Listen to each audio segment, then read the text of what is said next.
සුබ සන්ධ්‍යාවක් සියලුම දෙනාට සහභාගී වෙලා ඉන්න දීවර රාජ්‍ය සම්පත් දෙපාර්තමේන්තුවේ සියලුම සහකාර අධ්‍යක්ෂකවරුන් සහ අනිකුත් සියලුම ශේෂ්ත්‍රවල රාජකාරී කරන සියලුම නිලධාරීන් මේ වෙලාවේදී සහභාගී වෙලා ඉන්න සියලුම දෙනාට සුබ සන්ධ්‍යාවක් ප්‍රාර්ථනා කරනවා. ඒකම මම විශේෂ මතක් කිරීමකුත් කරනවා. අද දිනේ මට මේ ප්‍රසන්ටේෂන් එක කරන්න සිද්ධ වෙලා තියෙන දිනේ අද දිනය මේ ලෝක දීවර දිනය. එතකොට ඒකත් මම විශේෂයෙන්ම දකිනවා. මොකද මේ අපි කතා කරන මාතෘකාවටම ඒ දීවර දිනයේ සඳහන් වන මූලිකම පරමාර්ථය පදනම් කරගනිපු මාතෘකාවක්ම තමයි අද අපිට කතා කරන්න වෙලා තියෙන්නේ. ලංකාව විදියට අපි පිළිපැදිය යුතු කරුණු කාරණා තමයි මේ මාතෘකාවේදී කතා කරන්නේ විශේෂයෙන්ම IUU පිසින් පිටු දැකීම සම්බන්ධයෙන්. අද දීවර දිනයේ ප්‍රධාන තේමාව වෙලා තියෙන්නේ හෙල්දි ඕෂන් එකක්. ඒකම තිරසාර දීවර සම්පතක් කියන එක කෙටියෙන්ම කියනවා නම්. එතකොට හෙල්දි ඕෂන් එකක් හදන්න නම් ඉතින් අපි මේ දැනට අපි ඉන්න ඉන්දියානු සාගරේ අපිට අනිත් සාගර හදන්න බැරි වුණාට අපි ඉන්න ඉන්දියානු සාගරය මේ ඕෂන් එක හොඳට සෞඛ්‍ය සම්පන්න ලෙස පවතිනවාද කියන එකට අපිටත් වගකීමක් තියෙනවා. ඒ සාගරයේ සෞඛ්‍ය සම්පන්නව තිබුණොත් තමයි ඒ සාගරයේ තියෙන සියලුම මත්ස්‍ය ගහන සියලුම මත්ස්‍ය සම්පත සෞඛ්‍ය සම්පන්නව තිරසාර ලෙස වැඩෙන්නේ. එහෙම තිරසාර ලෙස වැඩෙන්න නම් අපි අපේ දීවර කර්මාන්තය තිරසාර ලෙස මත්ස්‍ය සම්පතට හානියක් නොවන විදියට තිරසාර පරිදි නෙලා ගන්න ඕන. මේ වචනේ හැමතැනම කතා වෙනවා. ඉතින් අපේ සිංහල වචනකුත් දාලා තියෙනවා තිරසාර කියලා. ඒ විදියයි දැන් අපේ මාතෘකාවේ ප්‍රධානම අංගය වෙන්නේ යාත්‍රාවල හැසිරීම සම්බන්ධයෙන් අධ්‍යයනය කිරීම සහ එම හැසිරීම අධ්‍යයනය කිරීම සඳහා දැනට භාවිතා කරන ඔටෝමැටික් අයිඩෙන්ටිෆිකේෂන් සිස්ටම් තාක්ෂණය මොන ආකාරයෙන්ද ලෝකේ භාවිතා වෙන්නේ, අනිත් රටවල් භාවිතා වෙන්නේ, කලාපීය ආයතන කොහොමද AIS සිස්ටම් පාවිච්චි කරන්නේ සහ මේ වෙනකොට ශ්‍රී ලංකාව කොතනද ඉන්නේ AIS තාක්ෂණය භාවිතා කිරීම සහ එම තාක්ෂණය තුළින් අපේ වෙසල් මොනතරම් දුරට අපි පරීක්ෂා කරනවද, ඒවා ට්‍රැක් කරනවද, අධීක්ෂණය කරනවද කියන එක සම්බන්ධයෙන් තමයි සහ අපි දැනට අනුගත වෙලා ඉන්න නීති මොනවද කියන එක ගැන කතා කරන්න තමයි අද මාතෘකාව. ඇත්තටම දැනට ක්ෂේත්‍රයේ ඉන්න සියලුම සහකාර අධ්‍යක්ෂකවරු වගේම සියලුම ශ්‍රේෂ්ඨ නිලධාරීන් විශේෂයෙන්ම වරාය මෙහෙයුම් නිලධාරීන් AIS කියන මාතෘකාව සම්බන්ධයෙන් ගොඩක් කරුණු කාරණා දන්නවා. මොකද අපි ඒ සම්බන්ධයෙන් මෑතක ඉඳලා රාජකාරී බොහොමයක් කරන නිසා. එතකොට අද මාතෘකාවේදී මම කතා කරන්න බලාපොරොත්තු වෙන්නේ ප්‍රධාන වශයෙන්ම මේ AIS තාක්ෂණය සම්බන්ධයෙන් ලෝකයේ තියෙන ප්‍රවණතාව සහ ඒ ටෙක්නොලොජි එක මොකක්ද? ඒ ටෙක්නොලොජි එක භාවිතා කරන්න මේ මුළු ලෝකෙම යොදා ගන්නා මෙවලම් මොනවද කියන එක සම්බන්ධයෙන් ඉන්ට්‍රොඩක්ෂන් එකකුත් එක්ක ඊට පස්සේ මේ AIS භාවිතාව සම්බන්ධයෙන් ලෝකය පුරා තියෙන මෙවලම් මොනවද කියන එක, කන්වෙන්ෂන්ස් මොනවද, ටූල්ස් මොනවද මේක මැනේජ් කරන්න පාවිච්චි කරන්නේ, ඊට පස්සේ නෙවිගේෂන් සඳහා කියන්නේ නාවික ගමනාගමනය, දීවර යාත්‍රා ගමනාගමනය වගේම මුහුදේ සිද්ධ වෙන සහ විශාල කලපු ආශ්‍රිතව සිද්ධ වන ගමනාගමනය සඳහා මේ ටෙක්නොලොජි එක පාවිච්චි කරන්නේ කොහොමද කියන එක කතා කරන්න බලාපොරොත්තු වෙනවා. ඒකම ශ්‍රී ලංකාවේ දීවර යාත්‍රා මේ ටෙක්නොලොජි එක මේ වෙනකොට භාවිතා කරන්නේ කොහොමද කියන එක අපිට කතා කරන්න වෙනවා අපේ මාතෘකාවට යන නිසා.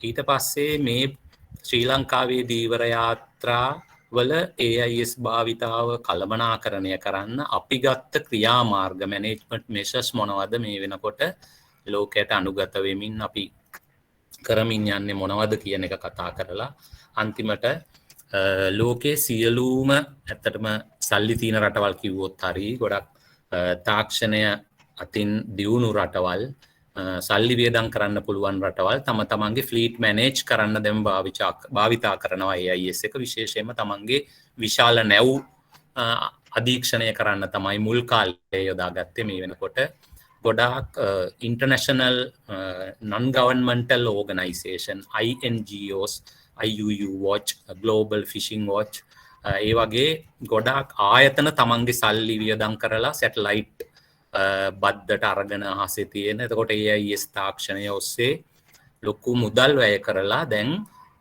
සැටලයිට් හරහා AIS සිග්නල් මොනිට කිරීමේ ක්‍රමවේද භාවිතා කරලා අපේ විමර්ශනාංශයේ නිලධාරීන් දන්නවා ඇති පහුගිය මේ වසරේ මුල් කාලේ ඉඳලා අපිට දැන් ඒ ආයතන වලින් EU හරහා IOTC හරහා බලපෑම් කරනවා ඒගොල්ලොන්ගේ තාක්ෂණය අපිට ඒවල ෆොටෝස් අපේ AIS සිග්නල් අවභාවිතා කරනවා කියලා ඕගොල්ලෝ මේවා ගැන හොයන්නේ නැද්ද කියලා වගේ චෝදනාවකුත් එක්ක අපිට ඒවල තියෙනවා ඒ අනුව මම සහභාගී වෙච්ච එක්සත් ජාතීන්ගේ මේ වැඩසටහනකදී එක ඉස්සරහම මම සඳහන් කරනවා අපේ ඉල්ලීමක් වුණා දෙපාර්තමේන්තුව වෙනුවෙන් අපිට මේ වගේ පහසුකමක් ගන්න සල්ලි නැහැ අපිට එතකොට ඒ වගේ තාක්ෂණයක් දෙන්න කියලා දැන් ඒක අපිට ලැබිලා තියෙනවා ඒක නිසි භාවිතා කරලා අපේ ශ්‍රී ලංකාවත් දැන් මේ මට්ටමට ඇවිල්ලා කියන එක අන්තර්ජාතිකව පෙන්න ගන්න යම් උත්සාහයක් ගමු කියන එක තමයි මේක අවසානයේ මේ ස්කයිලයිට් සපෝට් ප්ලැට්ෆෝම් එක පාවිච්චි කරන්න මම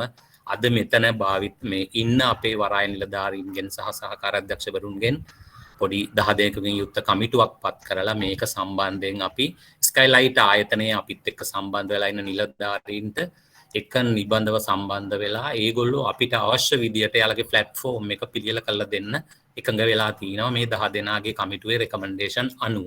ওই ටික තමයි අද මම කරන්න බලාපොරොත්තු වෙන්නේ මෙතනදී ඇත්තටම මේ සවස් කාලේ 1-3 කියන වේලාව මේ ලොකු න්‍යායවල් කියා දෙන්න හොඳ වෙලාවක් නෙමෙයි මම දන්නේ ඔබතුමන්ලට කොහොමද කියලා මට නම් මේක බොහොම අමාරුයි ඒක නිසා මම එහෙම මේ වැඩිපුර පින්තූර මම මේ දැන් ප්‍රසන්ටේෂන් එක හදලා අන්තිම වෙනකනුත් ගොඩක් කරේ පුළුවන් තරම් අකුරු තියෙන ඒවා අයින් කර මේක ඇතුළට ඩවුන්ලෝඩ් කර පින්තූර ඇතුල් කරපේක ඔබතුමාලට පහසු වෙන්න මම වැඩිපුර කියවන්න නොදී යම් කිසි දෙයක් ඔබතුමාගේ ඔළුවට දාන්න තමයි උපරිම උත්සාහයක් ගන්න එක අසාර්ථක වෙන්නත් පුළුවන් සමහර විට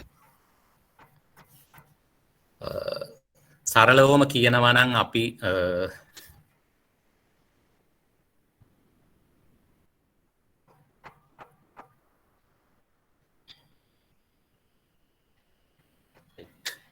මේ AIS භාවිතාවේදී මුලින්ම මේ සම්බන්ධයෙන් අදහසක් මට ඔබතුමන්ලට දෙන්න තියෙනවා AIS ගැන කතා කරනවා නම් මේකේ කතා වෙන වචන දෙකක් තමයි transmit and receiver මේවා ඉන්ට්‍රොඩක්ෂන් ගොඩක් තිබුණා මේ වෙලාවදී ඒවා ගැලපෙන්නේ නැති නිසා මම මේකත් වෙනස් කරා transmit කරනවා කියන අපි දන්න හොඳම transmitter තමයි මේ receiver එකයි තමයි මම මේ පින්තූර දෙකක් දාලා තියෙන්නේ බොහොම සරල ඒ කියන්නේ මේක මේ මෙතන මම සඳහන් කරපු මේ ට්‍රාන්ස්මීටර් දෙකම මෙකැනිකල් විදියට ක්‍රියාත්මක වෙන්නේ.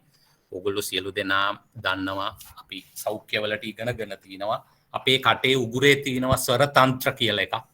කේන්ද්‍රී විශේෂයක්. ඒවා කම්පනය කරන එක තමයි අපි මේ දැන් මේ මම කරන්නේත් ඒක කම්පනය කරන එක. මම ඒක කම්පනය කරන එක ඕගොල්ලොන්ගේ කන් වලින් මොකද කරන්නේ රිසීවර් එකක් විදියට ඒ කම්පන තරංග ටික ඔයගොල්ලෝගේ කන ඇතුලේ තියෙන අස්ථි තුනක් එකට ගැටිලා එයා පරිවර්තනය කළා මොළයට සිග්නල් එකක් යවනවා මොකද්ද මේ ආරියරත්න මහත්තයා මෙන්න මෙහෙම එකක් කියනවා කියලා මම මේ තේරුම් ගන්නයි මේ උදාහරණය ගන්නෙ හැබැයි මතක තියාගන්න මේක කිසිසේත්ම සමාන නෑ දැනට භාවිතා කරන ට්‍රාන්ස්මීටර් වලට හෝ රිසීවර් වලට හේතුව තමයි මේ මම කතා කරන මේ පද්ධතිය මෙකැනිකල් එකක් මම මෙකැනිකලි ස්වරතන්ත්‍ර කම්පනය කරනකොට අපේ වාතයේ ගැටිලා ඒක ශබ්ද තරංගයක් බවට පත් වෙලා ශබ්ද තරංගය පරිසරයේ ගමන් කරලා ඉවර වෙලා මේ ළඟ ඉන්න කෙනාගේ කනේ කන්දරයට ගිහිල්ලා වැදුනම සිද්ධ වෙන පරිවර්තනයක් මෙතන සිද්ධ වෙනවා මේකම තමයි අපේ AIS වල තාක්ෂණයේ රේඩියෝ ගුවන් විදුලි තාක්ෂණයේ HF තරංග VHF තරංග සියලුම දේවල් වල තාක්ෂණය ඉලෙක්ට්‍රොනිකලි පාලනය කරන්න මෙතනින් එතකොට ඉලෙක්ට්‍රොනික් සිග්නල් එකක් මෙන්න මේ අපේ උගුරෙන් පිට වෙන ශබ්දය වෙනුවට කරන්ට් එක විදුලිය භාවිතා කරලා පිට කරනවා යම් කිසි ගුවන් විදුලි ශබ්ද තරංග ඉලෙක්ට්‍රොනික තරංග මැග්නටික් තරංග ඔය වගේ විවිධ මේවා වලින් පිට කරන්න පුළුවන් ඒ තරංගය ගිහිල්ලා රිසීව් කරනවා ඒ කියන්නේ බාර ගන්නවා අනිත් පැත්තේ තියෙන රිසීවරය ඒ බාර ගන්න වෙලාවේදී විවිධ වර්ගයේ තරංග පිට කරන්න පුළුවන් ට්‍රාන්ස්මීටර් වලට. උදාහරණයකොත් මෙතනදිත් කිව්වොත් දැන් මම මගේ උගුරෙන් පිට කරන තරංගයේ ස්වභාවය වෙනස්, අපේ ගෙදර ඉන්න බල්ලා බුරනකොට පිට වෙන තරංගයේ ස්වභාවය, බල්ලට ඇහෙන තරංග පරාසයේ ස්වභාවය වෙනස්, මට ඇහෙන තරංග පරාසය වෙනස්. ඒ ට්‍රාන්ස්මීටර් ඇන්ඩ් රිසීවර් වලට තියෙනවා විවිධ තරංග පිට කිරීමේ සහ ග්‍රහණය කිරීමේ පරාසයක්. එතකොට ඕක නිකන් මතක තියාගෙන අපි පහළට යමු. මම ඔය කතා කරපු අපේ කට කන වගේ දේවල් දිගින් දිගටම වැඩි දියුණු වෙලා ඉලෙක්ට්‍රොනික පැත්තට ආවට පස්සේ දැන් මේ වෙනකොට ලෝකේ භාවිතා වන ලේටස්ට්ම ඒ කියන්නේ මොඩර්න්ම උපකරණය චාට් ප්ලොටර් එක බවට පත් වෙලා තියෙනවා. මේ චාට් ප්ලොටර් එක මීට අවුරුදු 10කට කලිනුත් ආවා, 15කට කලිනුත් ආවා. හැබැයි මුලින්ම ආව චාට් ප්ලොටර් එක අපේ බෝට්ටු වල තිබුණේ ඕගොල්ලෝ දන්නවා බෝට්ටු වල ගෙනියනවා GPS එක කියලා. එක හැමෝම මේ දීවර නිලධාරීන් දන්නවා. ග්ලෝබල් පොසිෂනින් සිස්ටම් පොඩි යුනිට් එකක්, හෑන්ඩ්සෙට් එකක් තියෙනවා, බෝට්ටුවේ හයි කරලත් තියෙනවා. ඒකේ එකම කර්තව්‍ය වුණේ ඊට අවුරුදු 20කට 30කට කලින් අක්ෂාංශ දේශාංශ වලින් සැටලයිට් එක හරහා සම්බන්ධ වෙලා මේ යාත්‍රාව තියෙන්නේ මෙන්න මේ උතුරු අක්ෂාංශ අන්න එහෙම නැගෙනහිර දේශාංශ මෙන්න මේ අංකේ කියලා එක පෙන්නනවා. පසු කාලීනව මේක දියුණු වෙලා ඩොට් එකක් විදියට අතේ තියෙන සෙට් එකේ හෝ බෝට්ටුවේ තියෙන සෙට් එකේ පෙන්වන්න ගත්තා ඔයා ඉන්නේ පෘථුවියේ මෙන්න මෙතන කියලා. ඒවනම් අපිට මතකයි අපේ ෆෝන් එකේ දැන් ඒ ෆීචර් එක තියෙනවා. ඕන කෙනෙකුට තමන් ඉන්න තැන ඩොට් එකකින් හෝ ගමන් කරන මේකකින් අපිට බලා ගන්න පුළුවන්. එතකොට ඇවිල්ලා ඒක මම ඉන්න පොසිෂන් එක මටම බලා ගන්න පුළුවන් විදියට දියුණු වුණා. එතකොට මුලින්ම බිහි වෙච්ච GPS එකට වඩා දියුණුයි ඒක. හැබැයි දැන් මේ වෙනකොට ඔය කියන GPS එක තමන් ඉන්න තැන පෙන්නන තිරයට අමතරව තව ෆීචර්ස් ඇතුළු කරා. ඒ කියන්නේ මැප් එකක් එක්ක දාලා ඒ මැප් එකේ තමන් ඉන්න ප්‍රදේශයේ තමන් කොතනද ඉන්නේ සහ මෙන්න තව වැඩි දියුණු වුණා. ඒ මැප් එකේම තමන්ගේ ළඟ තව කවුද ඉන්නේ, ඒගොල්ලෝ කොහෙද යන්නේ, මගේ ඇඟේ හැපෙන්නේනවද කියන එක බලන්න පුළුවන් විදියටත් මේ chart plotter එක දියුණු වුණා. chart plotter එක දියුණු උනේ ඉස්සර තිබුණු normal chart plotter එකට AIS තාක්ෂණය එකතු කරා. එතකොට මුලින්ම එහෙනම් GPS එක භාවිතා කරේ සැටලයිට් එකක් විතරයි අහසේ තියෙන. දෙවනුව මොකද කරේ? ඒකට හොඳ මැප් එකක් ඇඩ් කරා. තුන්වෙනුව මොකද්ද කරේ? මේ මැප් එකට සැටලයිට් එකයි මැප් එකයි දෙකම තියෙද්දි අලුතෙන් එකතු කරා AIS කියන තාක්ෂණය. එතකොට ඒ තාක්ෂණයේදී AIS සිග්නල් අනුව ඒ ළඟ තියෙන හැම යාත්‍රාවෙම AIS අර මම උඩින් කිව්වා වගේ ට්‍රාන්ස්මීටර් එකක් තියෙනවා. ඒ ට්‍රාන්ස්මීටර් එකෙන් ඉලෙක්ට්‍රොනික සිග්නල් පිට කරනවා. ඒක තව පල්ලෙහා තියෙන ඔය සිග්නල් මොනවද කියලා. ඒක VHF සිග්නල් නාවික සැතපුම් 30 40ක් ඒක විහිදිලා යනවා.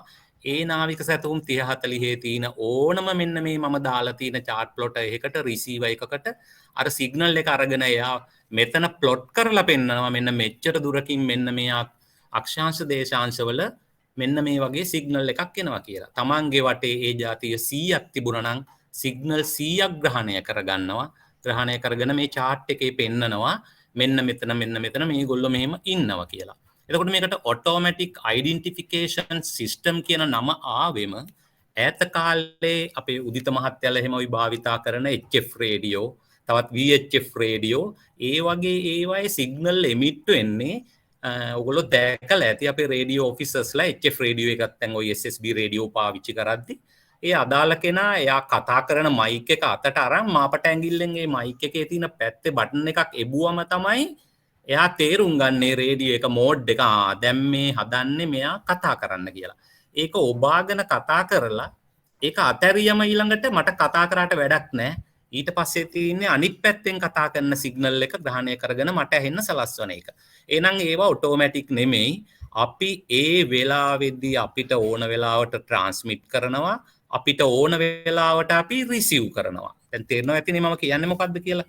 ඕන වෙලාවට ට්‍රාන්ස්මිට් කරන්නයි ඕන වෙලාවට රිසීව් කරන එකකට අපිට ඔටෝ කියන්න බෑ. ඒක නිසා මේ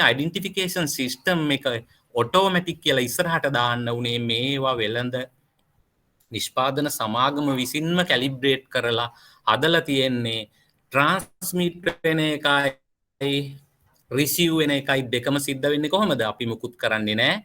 ඒක in accordance with the manufacturer අර calibration. එයා ඒක හදලා එවනවා automatically හැම වෙලේම සිග්නල් එමිට් වෙනවා සහ ලබා ගන්නවා. ඒක නිසා කවුරු හරි මුහුදයිනේ හෝ මුහුදේදී chart plot එකක් on කර ගමන් ආයි ඉතුරු කිසි දෙයක් කරන්න ඕනේ නැහැ. automatically ළඟ පාත තියෙන සේරම AIS signals මේක ග්‍රහණය කර ගන්නවා. මේක මොකද automatic system එකක් නිසා. මේක ඇන්ටනාවක් එක්ක යන මේ පැත්තෙන් මම දාලා තියෙන්නේ මේ රිසීවර් ඔන් කරාම VHF සිග්නල් ඇන්ටනාවක් හරහා සිග්නල් පිට කරනවා වගේම එයා සිග්නල් ලබා ගන්නවා ඒ ඇන්ටනාව හරහා අරගෙන මේ ප්ලොට් එකට ගන්නවා. right. ඊට පස්සේ මම දැන් කියන්නම් ලෝකේ කොහොමද ඉන්ට්‍රොඩක්ෂන් එකක් දීලා තින්නේ AIS ටෙක්නොලොජි එකට කියලා. මේ MID MMSI කියන එක ඔයගොල්ලෝ දන්නවා. ඒක මම ඊළඟ ස්ලයිඩ්ස් වල එක්ස්ප්ලেইন කරනවා. මට ඇත්තටම අවශ්‍ය වෙන්නේ මේ what is AIS කියන එක ඔයගොල්ලන්ට කියන්න. එතකොට VHF සිග්නල් එකේ යනවා කියලා මම කිව්වා. මේක ඔටෝමැටික් මේ අර මම කිව්ව විදියට වැඩ කරනවා. කවුරුත් මේක මැනුවලි ක්‍රියා කරන්න ඕන නැහැ. ස්විච් එක ඔන් කරන්න විතරයි ඕන. very high frequency කියන්නේ දැන් high frequency කියන්නේ HF ඔය අපේ උදිත මහත්තයලගේ අංශයේ භාවිතා කරන රේඩියෝ ඔක්කොම ඒ සංඛ්‍යාත තරංගව අණුව තරංග ආයාමය අණුව ෆ්‍රීකන්සි එක අණුව තමයි ඔය VHF HF UHF ඒ වගේ මේ තරංග ආයාම වලට නම් දීලා තියෙන්නේ. මේ තාක්ෂණයේදී පාවිච්චි කරන්නේ VHF කියන මේ තරංග පරාසය. එතකොට එක රේඩියෝ බ්‍රෝඩ්කාස්ටිං මේ කරන මේ තරංගයක්. එතකොට ඒ VHF data link එකෙන් vessel based station to exchange identification information and navigational data මම අර කලින්ම chart එකේ මේ විස්තර කරේ මෙන්න මේ introduction එක ඔබතුමන්ලට තේරෙන්න. මොකද මම ඒක කියපු නිසා දැන් මේ ටික තේරෙනවා. ship with AIS transceiver continually transmit their ID, position, course, speed and other data to all nearby ships and shore stations. ඒ කියන්නේ මුහුදේ තියෙන අර මම කිව්වා වගේ ships වලට boats වලට fishing vessels වලට විතරක් නෙමෙයි ගොඩබිම nautical mile 30ක් ආසන්නයේ තියෙන ඕනම shore station එකකට ලෝකේ ලංකාවේ නැති වුණාට AIS ග්‍රහණය කරගන්න VHF සිග්නල් ග්‍රහණය කරන්න පුළුවන් VHF centers තියෙනවා. ලංකාවේ පාවිච්චි කරන්න HF සිග්නල් නිසා අපි ළඟ තියෙන්නේ HF radio stations 21ක් විතරයි. තව ඉදිරියට අපේ රට මේ අංශයෙන් දියුණු වෙලා යනකොට අපිට VHF radio stations දාන්න වෙයි. ඊට පස්සේ මේ ඔක්කොම ඒවා ළඟ තියෙන සියලුම වෙසල් අතරේ හුවමාරු වෙන නිසා මොකද්ද වෙන්නේ? assist in collision avoidance. collision කියන්නේ මුහුදේ හෝ ලේක් එකක හෝ සුවස් සැලේ වගේ පටු ජල තීරවල වගේ යන නැව්වලට බෝට්ටු වලට ෆිෂිං වෙසල්ස් සියලුම දෙනාට ට්‍රැෆික් එකක් නැතුව collision avoidance. ඒ කියන්නේ එකිනෙකා හිර වෙන්නේ නැතුව තමන් යන පාර කල්තියාම බලාගෙන මෙන්න මේ හරියේ යාත්‍රා අඩුයි මෙතනින් දාලා යමුයි කියන ඇඩ්වයිස් එක කල්තියාම ගන්න පුළුවන් විදියට මේක ඩිසයින් කරලා මුළු ලෝකෙම පාවිච්චි කරනවා. ඊට පස්සේ මේක මැනේජ් කරන්නේ ලෝකයේ ඉන්ටර්නැෂනල් ටෙලිකොමියුනිකේෂන් යූනියන් එක සහ ඉන්ටර්නැෂනල් මෙරිටයිම් ඕගනයිසේෂන් කියන ලෝකයේ මේ ප්‍රසිද්ධම මෙරිටයිම් ෆීල්ඩ් එකේ තියෙන මේ ආයතන දෙක තමයි මේ AIS භාවිතාව සම්බන්ධයෙන් ඉන්න authority. ඊට පස්සේ මම කිව්වා MID and MMSI කියන්නේ මොකක්ද කියලා මේ කියන්නම් කියලා. MID for Sri Lanka 417 කියලා මම මේ කියන්නේ. MID කියන්නේ Maritime Mobile Maritime Identification Digit එක. ඒ කියන්නේ ලෝකේ රටවල් තියෙනවා නම් මොනවා හරි නැව් හෝ භාවිතා කරන ඒ කියන්නේ ලෑන්ඩ් ලොක් ඒවා නෙමෙයි මුහුදට හා සම්බන්ධ ඒ හැම රටක්ම භාවිතා කරන්න නෙවිගේෂන් ඉක්විප්මන්ට් තියෙන නිසා දැන් මට කෝල් එකක් ගන්න ඕන නම් මගේ ටෙලිෆෝන් නම්බර් අංකේ ටයිප් කරන්න ඕන වගේ අපේ රටට මෙරිටයිම් මොබයිල් ෆීල්ඩ් එකේ මොනවා හරි ඉක්විප්මන්ට් එකක් භාවිතා කරන්න ඕන නම් අපි පාවිච්චි කරන්න ඕන අපේ රට ෆ්ලෑග් වෙන විදියට. ඒක තමයි ITU රෙකමෙන්ඩේෂන් එක. එතකොට අපිට දීපු අයිඩෙන්ටිෆිකේෂන් ඩිජිට් එක තමයි 417. අපේ අසල්වැසි මාලදිවයිනට ඉන්දියාවට ඒ වගේ 416 14 15 ඔය වගේ අංක හම්බ වෙලා තිනවා. ඕගොල්ලොන්ට ඒක හරි සරලයි. ඉතින් රටක් වුණාම අපේ ටෙලිෆෝන් කෝඩ් එක 0.094 වගේ අපේ මෙරිටයිම් අයිඩෙන්ටිෆිකේෂන් ඩිජිට් එක 417.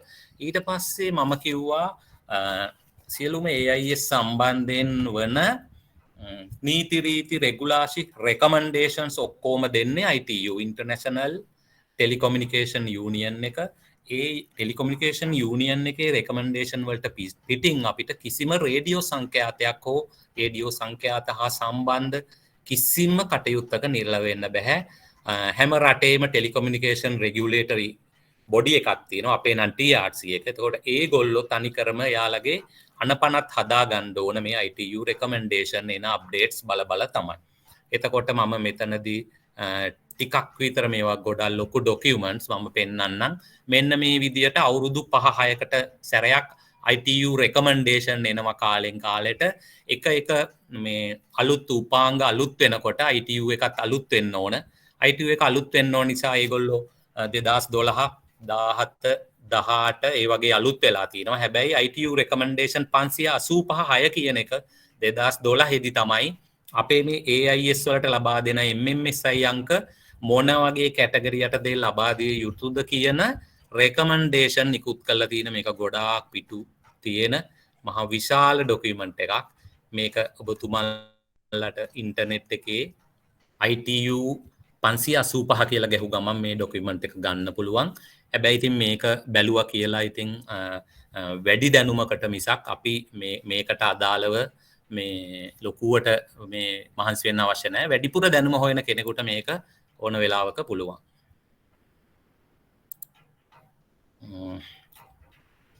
මේ අර මම දැන් පෙන්නපු ITU රෙකමන්ඩේෂන් 585 ඩොකියුමන්ට් එකේ සාරාංශය මම ගත්තා. මේක තමයි අපිට අදාළ වෙන්නේ. මේ සාරාංශය ඒ ඩොකියුමන්ට් එකේ පිටු 75ක විතර තියෙන්නේ.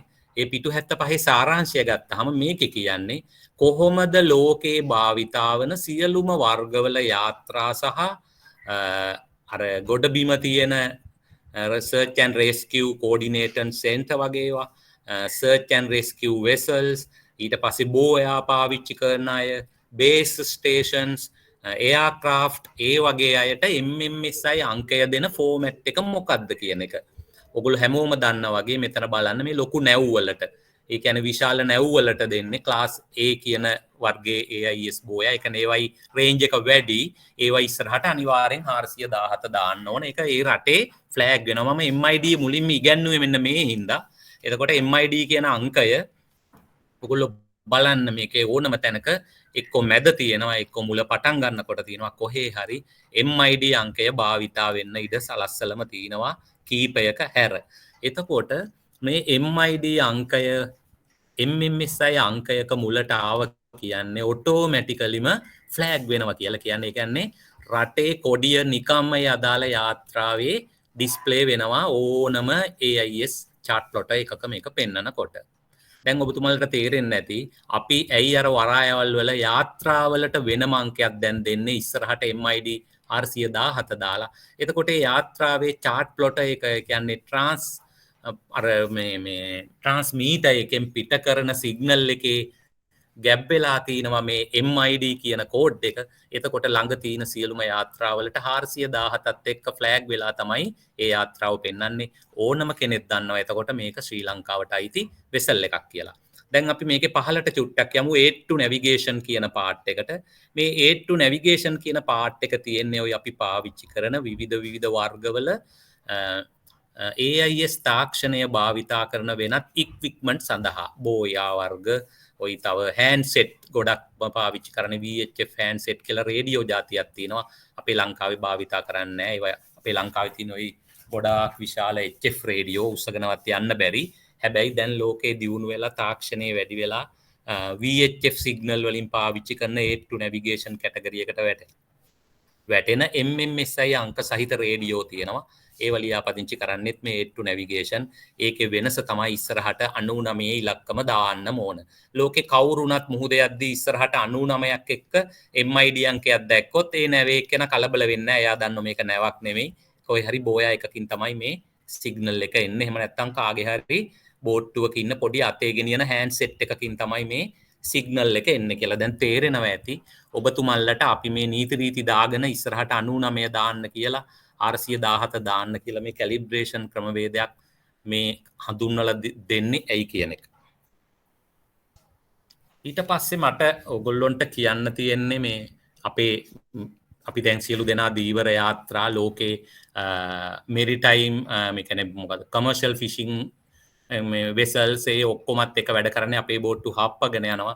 අපි යම් තාක් දුරකට දැනගෙන ඉන්න ඕන මොනවද ලෝකේ සේෆ්ටි ස්ටෑන්ඩඩ් කියන්නේ මොනවද කියලා අපේ මේ නාවික ශාස්ත්‍රයේ.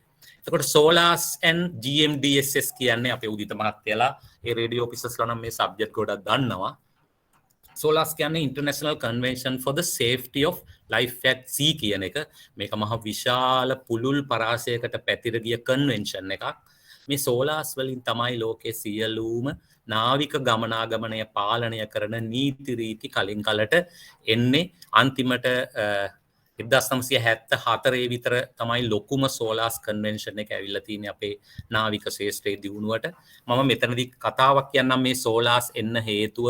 පළවෙනි SOLAS සම්මුතිය ඇවිල්ලා මීටින් එකක් තියලා නැව්වල ආරක්ෂාව සම්බන්ධයෙන් කතිකාවත ඇති වුණේ ටයිටැනික් නැව ගිලිලා සතියක් විතර ගියාට පස්සේ නැව් හදන විශාල සමාගම් නාවික ශාස්ත්‍රයේ සියලුම දෙනාට දැඩි බියක් ආවා. ටයිටැනික් නැවවත් ගිලිලා හොයාගන්නවත් බැරි වෙන මට්ටමට විනාශ වෙලා යන්න තරමේ ව්‍යසනයක් සිද්ධ වුණා නම් අපි ඒ කියන්නේ අපේ තියෙන මේ මොනවා හරි මේ ක්‍රමවේදයේ අවුලක් තියෙනවා. ඒක නිසා අපි මේවට නීති පද්ධතියක් ගේන්න ඕන කියලා රටවල් ඔක්කොම එකතු වෙලා මේ SOLAS කියන එක පටන් ගත්තා. International Convention for the Safety of Life at Sea. SOLAS කියන්නේ Safety of Life at Sea කියන එකේ මේ කෙටි මුල අකුරු ටික අරන් හදපු එක. මේ වෙනකොට ලෝකේ ක්‍රියාත්මක ඕනම යාත්‍රාවක් මේ SOLAS වල කන්වෙන්ෂන් එකට ගරු කරන්න ඕන. ඒ අනුව තමයි නැව් හදන්න ඕන. එතකොට සියලුම ওই මැක්ඩෆ් කියලා නැව් හදන ලොකු සමාගම් SOLAS අනුව තමයි යන්නේ. එතකොට අපේ ওই සියලුම ලංකාවේ තියෙන නැව් මේ නේවි එකට තියෙන යුද නැව් පවා හැදෙන්න ඕන SOLAS in accordance with the SOLAS convention and guideline. එතකොට GMDSS කියන්නේ Global Maritime Distress and Safety System. මේවා 1999 විතර පළවෙනි GMDSS මේ ඇක්ටිවිටි එක පටන් ගත්තා. එතකොට Global Maritime Distress and Safety System කියන එක මුළු ලෝකය පුරාම ඩිස්ට්‍රෙස් එකකදී කොහොමද ක්‍රියා කරන්නේ කියන එක සහ භාවිතා කරන්න ඕන සිග්නල් මොනවද මොන වගේ උපකරණද පාවිච්චි කරන්න ඕන කියන එක ආවා. හැබැයි මේවා සියලුම දේවල් මේ GMDSS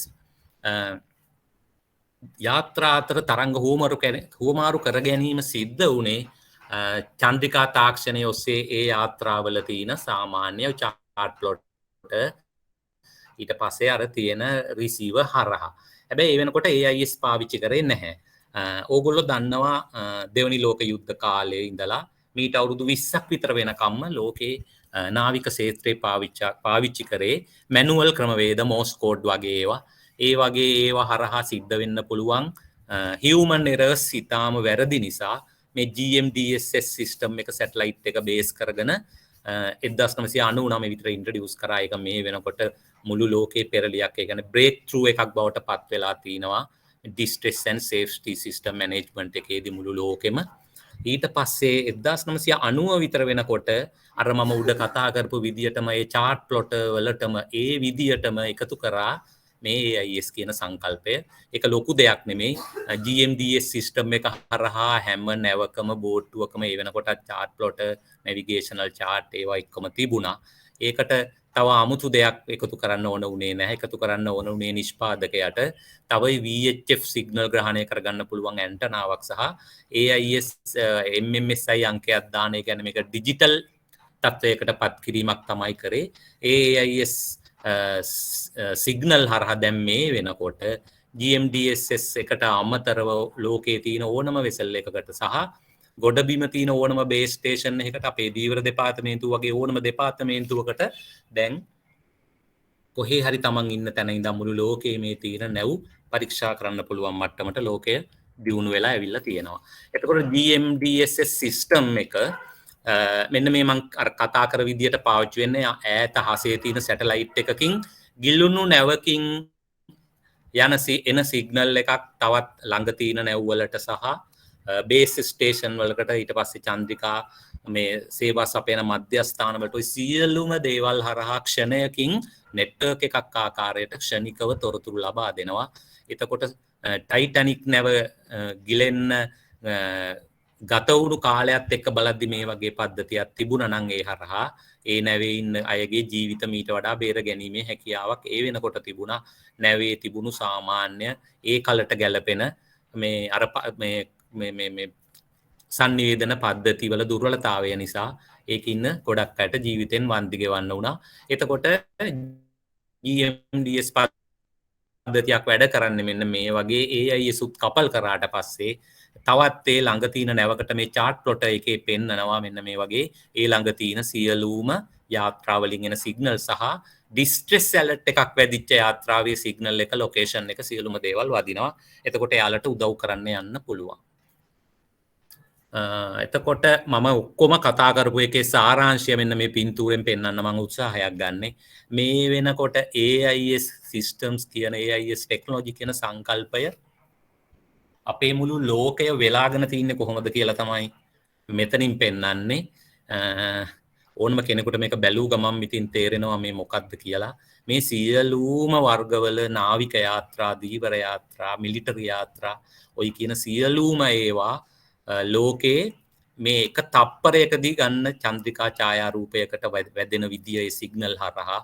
එතකොට මේ ප්‍රධාන ලෝකයේ තියෙන නාවික ගමන් මාර්ග අපේ ලංකාවට උඩින් තියෙන මේ පහලින් තියෙන නාවික ගමන් මාර්ගයත් ඇතුළුව. එතකොට මේ AIS මෙන්න මේ විදියට නාවික ශාස්ත්‍රය දැන් පාවිච්චි කරන්න අරන් කියන එකට පික්චර් එකක් තමයි මට ඔබතුමාලට දෙන්න ඕන වුණේ. ඊට පස්සේ මම මාතෘකාව අලුත් එකකට යනවා ඔබතුමන්ලට. අපේ ටෙක්නොලොජි එක දැන් ශ්‍රී ලංකාවේ අපේ ෆිෂිං වෙසල්ස් කොහොමද මේ දැන් මේවා භාවිතාව කරන්නේ කියන එකට මෙතන ඉතින් මට පටන් ගන්න වෙන්නෙම කනගාටුදායකයි කියලා. මේ මම දාලා තියෙන මේ හයිපර්ලින්ක්ස් ඔක්කොම මේ මෑත කාලයේදී ලෝකයේ විවිධ සංවිධාන විශේෂයෙන්ම EU එක, IUU Watch, Global Fishing Watch වගේ ගොඩක් ආයතන විසින් අපිට දාපු කම්ප්ලේන් මෙතනදී අපි කටින් කිව්වට වැඩක් නැහැ. අද මම ඔබතුමාලට මේ ඇහින් දැකලම මේ EU එකෙන් අපිට තියෙන බලපෑම සහ ප්‍රෙෂර් එක ශ්‍රී ලංකාවට තියෙන මේ බලපෑම් කිරීම කොච්චරක්ද කියන එක මේ AIS භාවිතාව සම්බන්ධයෙන් පෙන්වන්න උත්සාහයක් තමයි ගන්නෙ. සසර මහත්තයා ඇහෙනව නේද?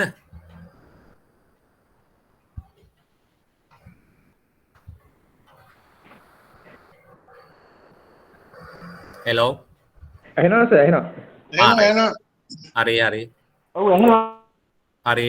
හරි මහත්තයා. right මෙන්න මේ හරි මෙන්න මේ ඇවිල්ලා අපිට අන්තිමට EU එකෙන් හරි මේ අන්තිමට අපිට EU එකේ මේ සෙසරි රොබර්ටෝ කියන්නේ EU එකේ අපේ සියලුම IUU ඇක්ටිවිටිස් සම්බන්ධයෙන් අපිත් එක්ක කෝඩිනේට් කරන ඔෆිසර්. මේ ඔෆිසර් මේ ඇත්තටම හරියටම නීතියට වැඩ කරන නීතිගරුක නිලධාරියෙක්. අපිට සැරටත් පේන්නේ ඒක නිසා. එයා ගොඩක් අපිව මේ AIS සම්බන්ධයෙන් විශේෂම අපේ DG සර්ලා අපිට එයා ලොකු උද්දේශනයක් දුන්නා. ඕගොල්ලෝ මේවා මොනිටර් කරන්න, මේ ලෝකයේ තියෙන තාක්ෂණේ පාවිච්චි කරන්න එහෙම කියලා. ඒක තමයි මේ මම උපරිම උත්සාහයක් ගනිමින් පවතින්නේ. මේ ඔක්කොම ඒවා මේ විදියට ඇවිල්ලා මම මේ පාර්ට් එකට විතරක් යන්නම්. මේ ගොඩක් තැන්වල අපිට මේ ඒගොල්ලෝ මම මේ රතු පාට කරගත්තා. මෙන්න මේ අභිෂේක් පුතා 3 කියන යාත්‍රාවේ AIS සිග්නල් එකක් වැදුනා.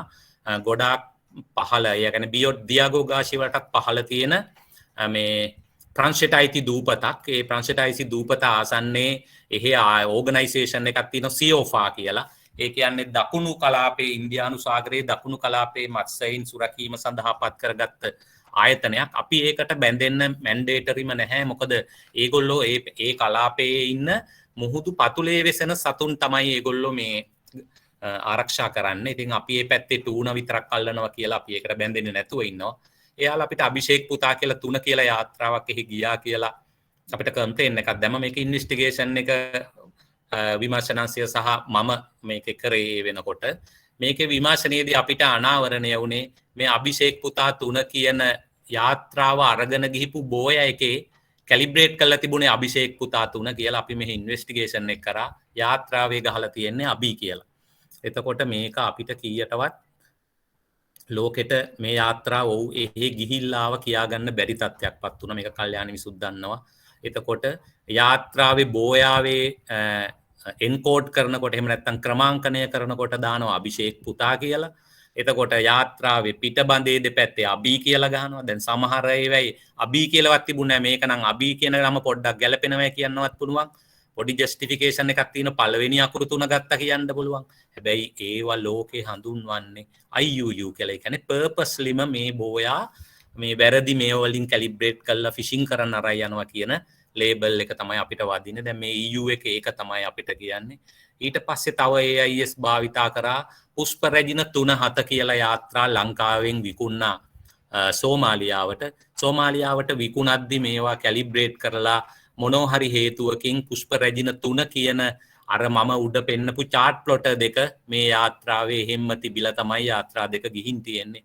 සෝමාලියානු EZ එක ඇතුලේ ශ්‍රී ලංකාවේ වෙසල් දෙකක් අර චාර්ට් ප්ලොට් දෙක නිසා ෆිෂින් කරන විදියට අපිට නිකං අහක යන ලේබල් එකක් වැදුනා. ඒකට උත්තර දෙන්න අපිට සෑහෙන්න මහන්සියක් ගන්න වුණා.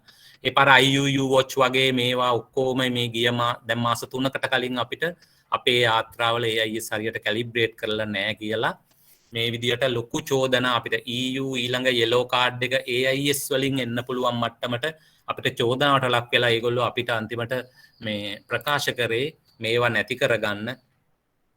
ඊට පස්සේ IUU watch කියන ආයතනය අපිට මේ වගේම EU එකට මේ කොපිය යවන ගමන් අපිට එව්වා ඕගොල්ලෝගේ යාත්‍රා මේ ශ්‍රී ලංකා ෆ්ලෑග් එකක් තියාගෙන මෙන්න මේ වගේ AIS හරියට කැලිබ්‍රේට් කරලත් නැහැ. ගොඩාරියක් ඒවා මේ මම ඔයාලට පෙන්වන්නම් මේක මේ ඉක්මනට යන්නම්. මේ මට පැය දෙක ඇතුලේ කරගන්න බැරි වෙනවා අර ඩිමොන්ස්ට්‍රේෂන් එකකුත් තියෙන නිසා. අපේ unknown vessel කියලා මේ AIS වැරදියට කැලිබ්‍රේට් කරාම ඒගොල්ලොන්ට වදින හැටි මේ ඒගොල්ලෝ ටේබල් එකකට දාලම අපිට එවලා තියෙනවා. මේ එවලා තියෙන යාත්‍රාවලට නම් අපි නීතිමය ක්‍රියාමාර්ග අරගෙන තියෙන්නේ අපේ මෙහෙයුම් අංශයෙන්. එක මේ වෙලාවේදී මේ data ප්‍රශ්නයක් ඉඳලා load වෙලා නැහැ. මම එක මේ ආයි මේ වුණොත් පෙන්වන්නම්. ඔන්න ඔය වගේ තත්ත්වයක් තමයි අපිට තියෙන්නේ. ඊට පස්සේ මේ අන්තිමට අපිට EU එකෙන් මේ මෙන්න මේ දේ කරන්න කියලා ගිය මාසේ අපිට කිව්වා මේ ලියු ඊමේල් එකේ බොඩි එකෙන් මම මේ ටික එක්ස්ට්‍රැක්ට් කරගත්තා. Also in light of issue related to AIS MMSI for deflagged vessel like Pushpa Rajini 7 and 3 which you described in your last letter, we would like to know which steps Sri Lanka is taking to solve that you described as wrong malpractices. We would also welcome additional information on the step you are taking together with the Telecommunication Regulatory Commission to avoid that incorrect data is encoded in AIS devices when such devices are purchased from TRC authorized establishment in Sri Lanka. දැන් තේරෙනවා ඇති නේද අපිට ආපහු අලුතෙන්ම calibration එකකට ගිහිල්ලා සේරම AIS බෝයා chart plotter transceiver සේරම ගොඩට ගෙනල්ලා අමුතුවෙන්ම කැලිබ්‍රේට් කරන තත්ත්වයට අපිට යන්න සිද්ධ වුණේ. ඊටාම වැරදි සහගත විදියට කැලිබ්‍රේට් කිරීම සහ නිසි මොනිටරින් එකක් මේ රටේ නැහැ කියන චෝදනාව අපිට ආපු නිසා මම විශ්වාස කරනවා දැන් මේ වෙනකොට තියෙන ක්‍රමවේදයේදී අපිට ගොඩ යන්න පුළුවන් වේවි. දැනට බෝයා ලබන සතිය වෙනකොට මේ අපේ 5000 පණිනවා අපි අලුත් විදියට කැලිබ්‍රේට් කරපුවා. අපිට ඔක්කොම ආසන්නව මම නිකන් හිතනවා 18000ක් විතර ලංකාවේ තියෙනවා. ඒ 18000 හරි විදියට කැලිබ්‍රේට් වුණොත් මේ ප්‍රෝග්‍රෑම් මේ සඳුදා හැම ලංකා පුරා තියෙන ප්‍රෝග්‍රෑම් 27 ඉවර වෙනකොට මේ අපිට මේ තියෙන මෙන්න මේ චෝදනා වලින් ගැලවෙන්න පුළුවන් වෙයි මේ සියලුම දෙනා. ඒක නිසා මේක සම්බන්ධයෙන් යම්කිසි මේ වැදගත්කම අවබෝධ කරගන්න කියන ඉල්ලීම තමයි මට කියන්න තියෙන්නේ. එතකොට මේ ට්‍රාන්ස්පොන්ඩර් එක බෝට්ටුවේ තියෙන මේ අපේ යාත්‍රාවල තියෙන මෙන්න මේ જાතිය ටිකක් බාල වර්ගයේ චයිනීස් තරමන් කලින් උඩ පෙන්නපු ඉන්ටර්නැෂනලි යූස් කරන ඒවා නෙමෙයි. මේවා ක්ලාස් A ඒවත් නෙමෙයි ක්ලාස් B සහ මේවා සිග්නල් එක යන දුරත් නෝටිකල් මයිල් 30ක් යන්නේ නැති මේ වගේ උපකරණ අපේ පාවිච්චි වෙන්නේ. එතකොට මෙන්න මේ වගේ දැලේ අමුණලා වතුරට දාන AIS දැන් මම ඉහලින් සඳහන් කරපු ඉන්ටර්නැෂනලි කිසිම ඒ කියන්නේ රෙකග්නිෂන් එකක් නැති AIS ඇප්ලිකේෂන් එකක් අපේ ලංකාවේ පාවිච්චි වෙනවා බෝයා එකක්. එතකොට මේ බෝයා එකට AIS තාක්ෂණ නිසා මම උඩ කියාපු MMSI MID සියලුම දේවල් අපිට පාවිච්චි කරන්න වෙලා තියෙනවා. මේ බෝයා එක පුංචි වුණාට මේකෙන් යන සිග්නල් එක හරිම ලොකුයි. සැටලයිට් එකක් හරහා වැරදි විදියට කැලිබ්‍රේට් කරපු සිග්නල් එකක් පුෂ්පරාජිනී අභිෂේක් පුතා 3 වගේ වයින් අපිට මේ චෝදනා එන්නේ මෙන්න මේ මට ඒකමයි මේ ෆොටෝ එක දැම්මේ මෙන්න මේ පුංචි මෙන්න මේ ගැජට් එකෙන් පිට වෙන සිග්නල් එක සැටලයිට් හරහා ලෝකේ ඕනෑම ඔන්ලයින් මැප් පාවිච්චි කරන ඒ චන්ද්‍රිකා තාක්ෂණ ආයතන වලට ග්‍රහණය කරගන්න පුළුවන් මේ සිග්නල් එක හරියට කවුරුත් මේ ගමේ ඉන්න මේක එන්කෝඩ් කරන වෙලෙන්දවත් හිතන්නේ නැතුව ඇති මේ තරම් දෙයක් වෙනවා කියලා මම ඇත්තටම චෝදනා කරන්නේ මේ ලංකාවේ තියෙන තත්ත්වය මේක මේසා විශාල බරපතල වරදක් කියන හැඟීම ඒ සම්බන්ධයෙන් තියෙන පරිචය නොමැතිකම තමයි අපේ දීවර කර්මාන්තයට වෙලා තියෙන්නේ ඒක නිසා මේ සම්බන්ධ වෙලා ඉන්න මහත්තරුන්ට මම මේ දැනුමත් දෙන්න නිතරම උත්සාහ ගන්නේ හම්බ වෙන ලයිසන් එක ගන්න එන දීවරයට කට රිදුනක් කමන්න පුළුවන් තරම් කියන්න මේ වැඩේ පුංචි වුණාට මේකෙන් රටට වෙන හානිය ඉතාම විශාලයි කියන එක දැනුමෙන් සන්නද්ධව ඕගොල්ලෝ කියන්න ඒකයි මේ දැනුමත් දෙන්නේ මේ තරම්ම මේ වගේ පුංචි බෝයා එකකින් අපේ රටේ සම්පූර්ණ දීවර කර්මාන්තයම කවදා හරි නැති වෙලා යන තත්ත්වෙටම වුණත් අපිට අන්තර්ජාතිකව බලපෑමක් එන්න පුළුවන්. එතකොට මේ අපිට මීට කාලෙකට ඉහත රටවල් ඇතුළට ගිහිල්ලා මාළු වල්ලන් ආපු AIS සිග්නල් මේවට අපි සේල්ලටම දඩ ගහලා අධිකරණ ක්‍රියාමාර්ග අරගෙන මේ සමහර දඩ තවමත් ගෙවාගෙන යන්නේ. හැබැයි මම මේ පෙන්වන්න යන්නේ අර පුංචි බෝයාවෙන් පිටවෙච්ච සිග්නල් ලෝකේ ඉතුරු අය කොහොමද බලන්නේ කියන එක සම්බන්ධයෙන් අයිඩියා එකක් දෙන්න. ඊට පස්සේ අපේ දෙපාර්තමේන්තුව මැනේජ්මන්ට් මෙෂර්ස් මේ AIS සම්බන්ධයෙන් අරන් තින්නේ මොනවද කියන එක තමයි ඊළඟට මට කතා කරන්න තියෙන්නේ මේක මම හිතන්නේ මේ වෙනකොට මේකට ජොයින් වෙලා ඉන්න බහුතරයක් අය මේ ගයිඩ්ලයින් මේ විස්තර ඊට පස්සේ MMSI අංක බෝඩ්ටු වලට බෝයා වලට වෙනම ලබා දෙන ආකාර සම්බන්ධයෙන් මනා දැනුමක් ලබාගෙන තිනවා නමුත් මම යම්කිසි කාලයක් අරගෙන නැවතත් ඒක මේ මතක් කරන්න යන්නම් දැන් ඕගොල්ලෝ මේ AIS සම්බන්ධ මූලික දැනුමක් ලබාගෙන ඉන්න වෙලේම මේ අපේ මේ ගයිඩ්ලයින් එක සම්බන්ධයෙන්ුත් දැනගත්තම එතකොට ඉදිරි රාජකාරිය එන සඳුදා ඉඳන් පටන් ගන්නකොට මේක ඔළුවේ තියෙන නිසා මේ ලියුම් දැන් මාස කිහිපයකට කලින් සියලුම දිස්ත්‍රික් කාර්යාල සියලු වරාය කාර්යාල වලට ගිහිපු දේවල් මේ උපදෙස් එතකොට මම මේ උපදෙස් මේ කඩිනමින් විස්තර කරගෙන යන්නම් මේ ලියුම 2021 10/18 රොබර්ටෝ සෙසරිගේ මම අර ඉස්සෙල්ලා පෙන්නපු ලියුම් සහ ගරු රාජ්‍ය ඇමතිතුමා TRC එක ආරක්ෂක අමාත්‍යාංශය ශ්‍රී ලංකා නේවි එක දීවර හද සම්පත් දෙපාර්තමේන්තුවේ සියලුම නිලධාරීන් එක්ක පවත්වපු සාකච්ඡා මාලා 4ක් විතර අවසානයේ එකඟතාවයකට ආවා අපි කොහොමද AIS බෝයා සහ යාත්‍රා අන්තර්ජාතිකව පිළිගත්ත ක්‍රමවේද අවලට අනුව කැලිබ්‍රේට් කරන්නේ උපදෙස යවන්නේ මොන වගේ වැඩසටහනක්ද ක්‍රියාත්මක කරන්න කියන එක අනුව තීන්දුව තීරණ අරගෙන TRC එකඟතාව මත අපි මේ වැඩසටහන පටන් ගත්ත 10/18 මේ වෙද්දි සාර්ථකව මේක යනවා වරායවල් වල වරාය විහුම් නිලධාරීන් මට කොහොමද දවසට කෝල් ඉතින් 30ක් 40ක් එන එක වරදින්නෙම නෑ ඒනුත් මේ AIS මේ වැඩේ සම්බන්ධයෙන් කෝල් තමයි මේ වෙනකොට බොහොමයක් එන්නේ. එතකොට සියලු සහකාර අධ්‍යක්ෂවරුන්ට වරාය මෙහෙයුම් නිලධාරීන්ට සහ අපේ දැනට එන්න AIS වෙන්ඩර්ලාට ඒ කියන්නේ කමිෂන් සභාවේ ලියාපදිංචි සැපයුම්කරුවෝ ඉන්න අපේ ප්‍රධාන සැපයුම්කරුවෝ 4 දෙනයි. ඒකෙන් ප්‍රධානම වෙන්නේ ෂින් ඒ ලංකා එක, දේව් ටෙක්නික්, නුවන් මැරීන්, කොම් ටෙක්නොලොජි කියලා මේ ප්‍රධාන වශයෙන්ම දැනට ලියාපදිංචි AIS පද්ධති සැපයුම්කරුවන් 4 දෙනයි ඉන්නේ. අපි ඒවා ඔබතුමල්ලට දන්වලා තියෙනවා වරායවලට එහෙම. ඒ 4 දෙනාගෙන් ලැබෙන රෙකමෙන්ඩේෂන් සහිත ලිපි විතරයි අපි බාරගත යුත්තේ. මම මේක විස්තර ඉක්මනට පහලට කියාගෙන යන්නම්. AIS බෝයා ක්‍රමාංකනය කිරීම, සලකුණු කිරීම සහ නව සංකේත අංක MMSI ලබා දීම විධිපත් කිරීම සඳහා උපදෙස් මාලාව මේක DGS අත්සන් කරපු ලිපියක් මේ උපදෙස. එතකොට මේ අර මම කලින් සඳහන් කරපු අවභාවිතා යටතේ කියන්නේ ෆ්ලෑග් වෙන එක වෙන රටවල් වල ෆ්ලෑග් වෙනවා හරියට MMSI අංක ඉස්සරහට 417 වෙනුවට කිසි දෙයක් සලකන්නේ නැතුව නිකන් බිංදු දෙකක් ගැහුව ගමන් ඕමාන් වගේ ඒවා ෆ්ලෑග් වෙනවා. මොකද සමහර රටවල් වල ඉස්සරහට බිංදු 2යි 1යි තියෙනවා මේ MID අංකෙට. එතකොට ඒ රටවල් ෆ්ලෑග් වෙලා. දැන් අපිට නේවි එකෙන් එවන ගොඩක් ඒවා වෙන රටවල් විදියට අපේ බෝයා ෆ්ලෑග් වෙලා තියෙන්නේ.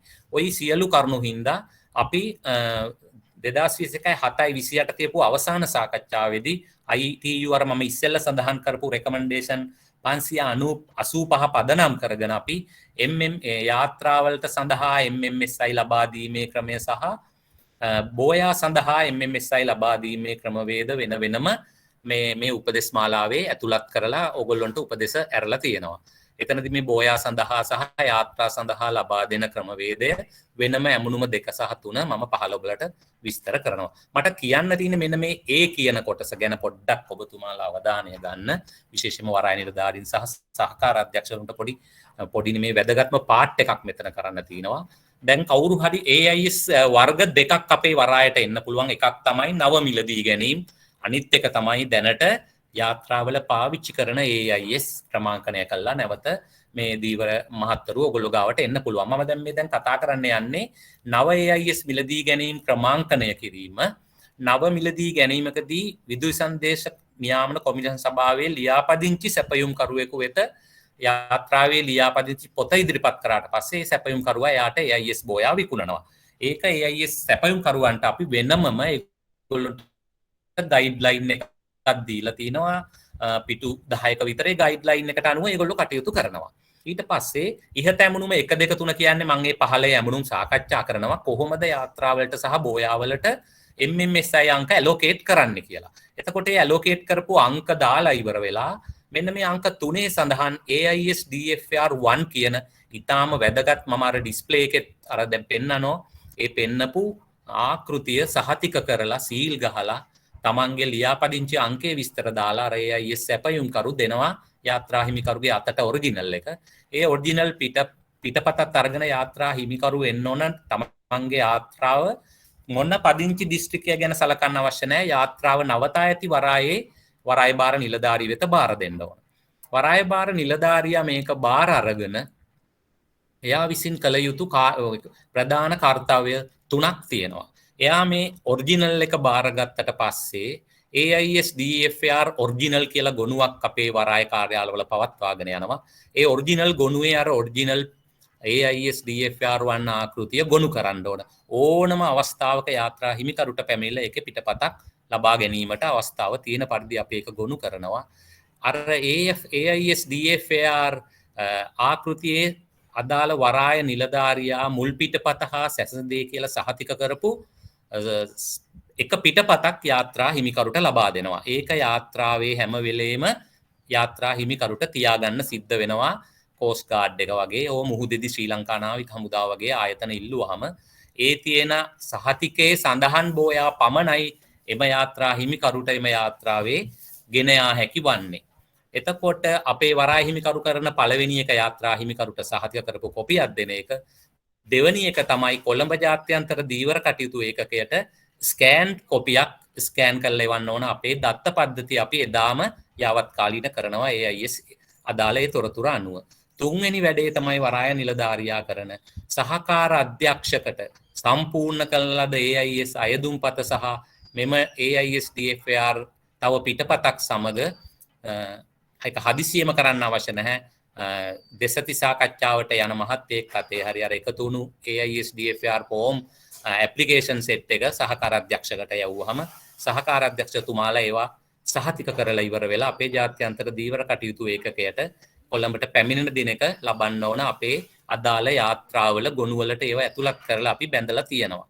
එතකොට අපේ පද්ධති AIS DFR පද්ධතිය IT එකෙන් මේ වෙනකොට අපිට ඩෙවලොප් කරගෙන යනවා. අපි ඒකට අර සියලු තොරතුරු දානවා. අපේ ජාත්‍යන්තර දීවර කටයුතු ඒකකේ වගකීමක් තියෙනවා.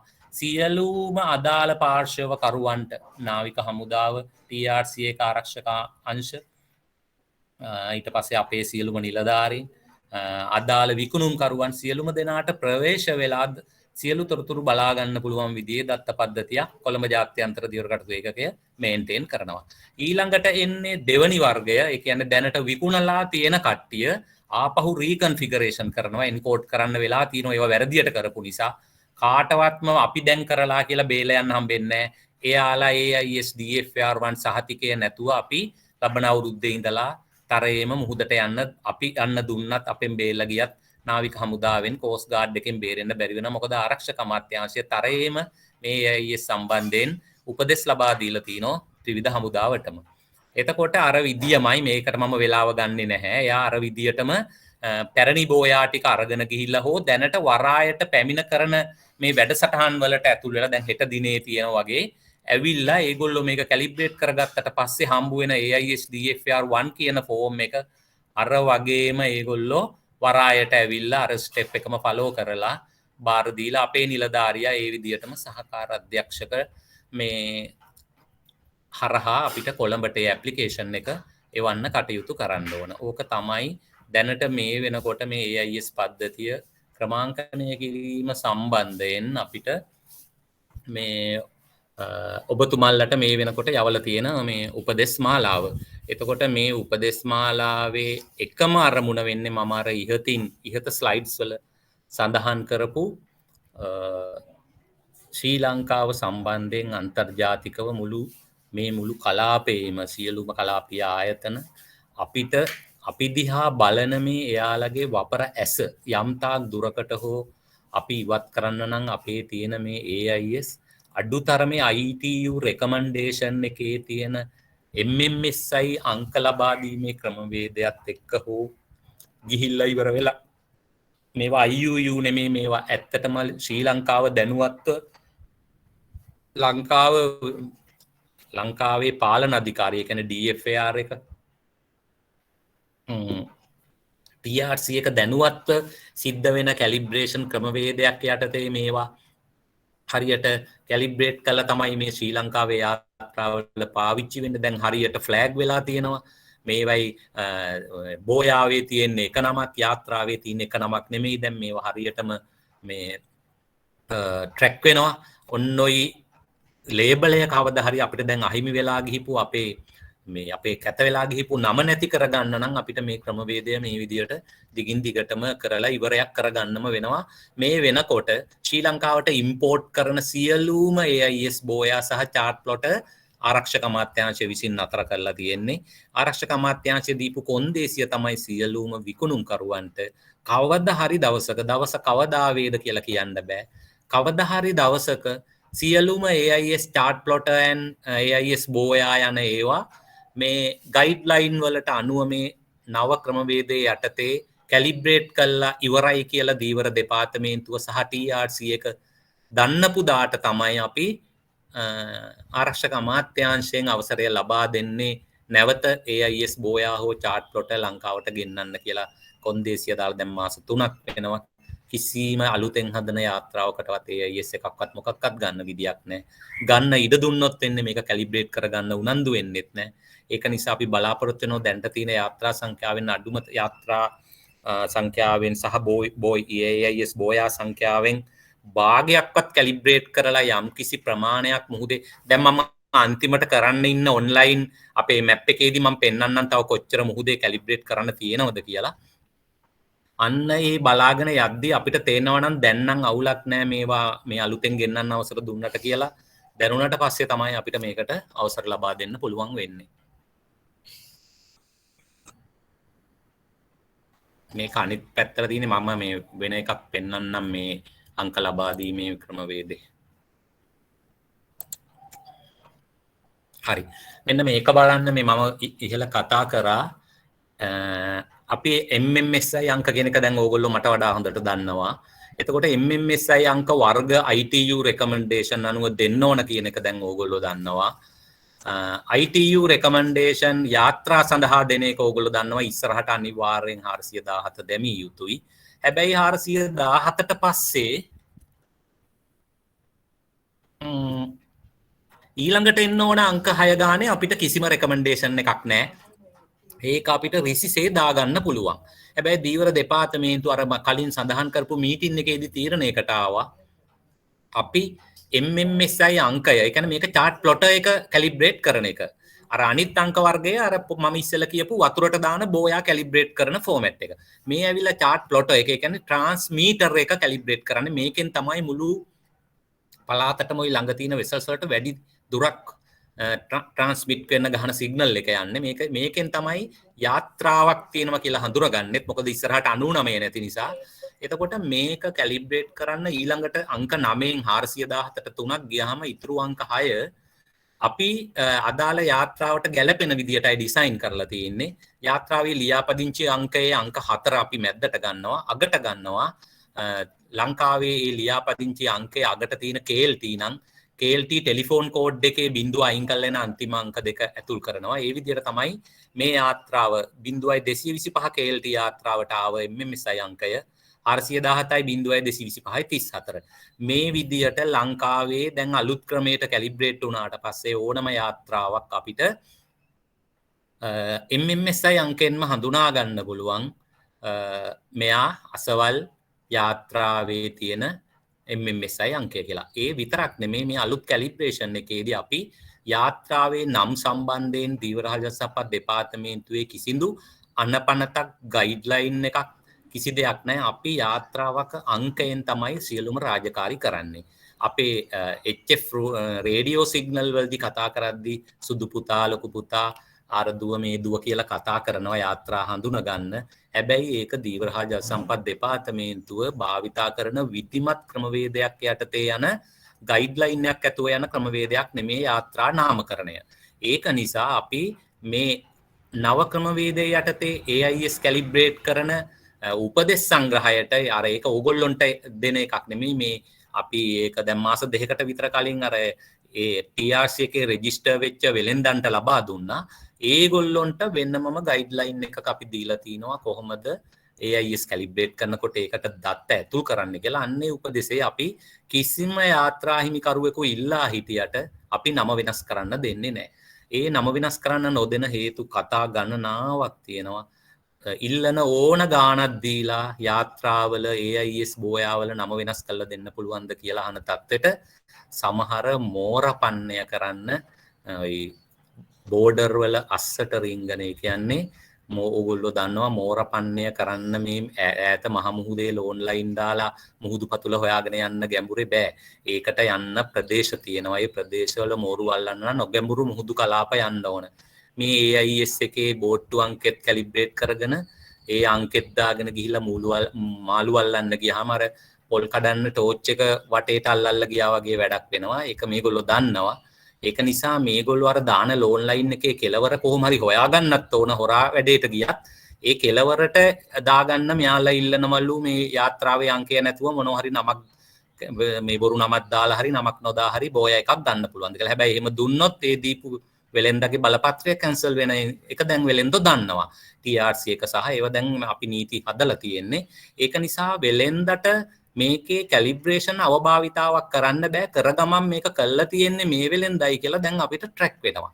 ඒක නිසා මේ අංක ලබා දීමේදී කිසිම විදියකින් යාත්‍රාවලට මේ වෙනකොට නම් ඇතුල් කිරීමක් හෝ බෝයාවට යාත්‍රාවේ නම් ඇතුල් කරන්නේ නැහැ. තව අවුරුද්දක් විතර යනකොට කිසිම AIS සිග්නල් එකකින් යාත්‍රාවේ නම නෙමේ අංකය තමයි එමිට් වෙන්නේ. මෙන්න මේ ස්ලයිඩ් එකේ තියෙන්නේ අර මම ඉස්සෙල්ලා කතා කරේ යාත්‍රාවට අංක දෙන එක. අර කලින් මම කතා කරපු ITU රෙකමෙන්ඩේෂන් එක අනුව මේ 88 වෙනුවට 99 දාලා මේක මේ මගේ පැරණි ස්ලයිඩ් එකක්. මම අනිත් එක පෙන්නන්නම් මේකේ. අපි 88 දාන එකට වඩා අර ITU රෙකමෙන්ඩේෂන් වල 99 දාන එක හොඳයි කියලා මේ පස්සේදී තීරණයකට ආවා මේ 99 දාන්න. ඒක මෙතන තියෙනවා මෙන්න මේ විදියට. මේකේ සමා වෙන්න මට අනිත් පැත්තට හරව ගන්න බෑ මේ PDF ડોකියුමන්ට් එකක්. එතකොට මෙන්න මේ වගේ අපි ITU රෙකමෙන්ඩේෂන් එක අනුව ඕනම බෝයාවක් සඳහා කලින් කතා කරේ යාත්‍රාවක් සඳහා ඕනම AIS බෝයාවක් සඳහා MMS අංකය ලබා දෙන්නේ ඉස්සරහට 99 දාලා අර මම සඳහන් කරපු MID අංකය දෙවනියට දාලා. එතකොට තව අපිට දාන්න පුළුවන් අංක 4ක් ඉතුරු වෙනවා. අපි එකේ ඉඳන් 99 දක්වා තියෙන අංක පරාස ඒ වෙලෙන්දන්ට මේ වෙනකොටත් ලබා දීලා තිනවා. ඒ අංක පරාස දාලා තින්නේ කොයි වෙලෙන්දද කියලා අපිට අඳුර ගන්න පුළුවන්. එතකොට ඒ යාත්‍රාවෙන් එමිට් වෙන සිග්නල් මේ ක්‍රමයට හොඳට පිට වෙනවා කියලා අපි දන්නවා. දැන්ට අපිට ඒක බලන්නත් පුළුවන්. එතකොට මේක කරලා ඉවර වුණාම සියලුම බෝයා වලින් පිට වෙන්නේ මෙන්න මේ වගේ සිග්නල් එකක්. එතකොට මෙන්න මෙතන මෙන්න මේ ස්ලයිඩ් එකේ මෙන්න මේකේ මේ ඔයගොල්ලන්ට සහතිකයක් මම ස්කෑන් කරලා පෙන්නනවා මේක පැහැදිලි මදි ඇති. මේකේ ආකෘතිය නම් මේ වෙනකොට ඔයගොල්ලෝ සියලුම දෙනා දන්නවා. මම ඉහළ අර ගයිඩ්ලයින් එකේ DG සර් අස්සම් කරපු ලියුමේ කතා කරපු AISDFR 1 කියන ෆෝම් එක මේක බොහොම ක්‍රිටිකල් ෆෝම් එකක් ලබන අවුරුද්ද විතර වෙනකොට සියලුම යාත්‍රාවල ඔන්බෝඩ් මේක තියා ගන්න වෙනවා. සමහර යාත්‍රාවල මේ જાතිය සහතික දෙකක් හෝ තුනක් තියෙන්න පුළුවන්. ඒකට හේතුව චාට් ප්ලොටර් එක මිලදී ගත්තේ වෙන වෙලෙන්දෙක්ගෙන් වෙන්න පුළුවන්. AIS බෝයා 3ක් මිලදී ගත්තේ මාතර වෙලෙන්දගෙන් වෙන්න පුළුවන්. තව AIS බෝයා 5ක් මිලදී ගත්තේ මේ මහවැව ඉන්න වෙලෙන්දගෙන් වෙන්න පුළුවන්. ඒක නිසා මේ જાතිය ඒ තියෙන සියලුම ඔන්බෝඩ් ගෙනියන AIS සම්බන්ධ උපකරණ වලට මේ වගේ AIS DFAR සහතිකයක් තිබිය යුතුයි. ඒ සහතිකය නොමැතිව කාටවත් කෝස්ට් ගාඩ් එකෙන් හෝ අපේ නිලධාරියෙක්ගෙන් කිසිම අවසරයක් යන්න ලැබෙන්නේ නැහැ. මුහුදේදී සිද්ධ කරන පෙට්‍රෝල් වෙසල්ස් වල මෙහෙයුම් වලදී මේක පරීක්ෂා කරද්දී ඊට පිටින් තිබුණොත් ඒ යාත්‍රාව වැරැද්දක් කරා විදියට සලකලා නැවත ගොඩබිමට එවීම හෝ මේකට අයිති නොවන උපකරණ නාවික යාත්‍රාවට ගැනීම හෝ වගේ දේවල් සිද්ධ වෙන්න පුළුවන් මින් ඉදිරියට. ඊට පස්සේ තව පොඩි මට දැන් වෙලාව 2:10යි අපි මම ටිකක් ඉක්මන් කරා මේක.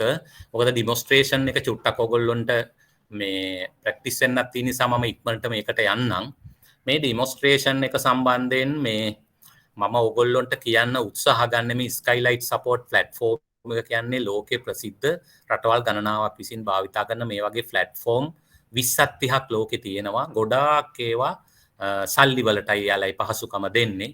ස්කයිලයිට් කියන එක සල්ලි වලට පහසුකම දෙන ආයතනයක් නෙමෙයි. හැබැයි ඒකට ලීගලි කවුරු හරි ඉල්ලීම කරන්න ඕන. අපි වගේ රටක් ඉල්ලීම කරාට නෙමෙයි දෙන්නේ. අපිව රෙකමන්ඩ් කරේ මේ පල්ලෙහාම විස්තරේ කියනවා UN Office of Drugs and Crime කියන ඔෆිස් එක ලංකාවේ ක්‍රියාත්මක UN එක යටතේ ක්‍රියාත්මක INGO ආයතනයක්. එතනදී මටයි උදිත මහත්තයටයි VMS එකේ චරිත් මහත්තයටයි IT එකේ ශ්‍රීපාල් මහත්තයටයි අපි 4-5 දෙනාට තමයි මේ ට්‍රේනින් එක දුන්නේ.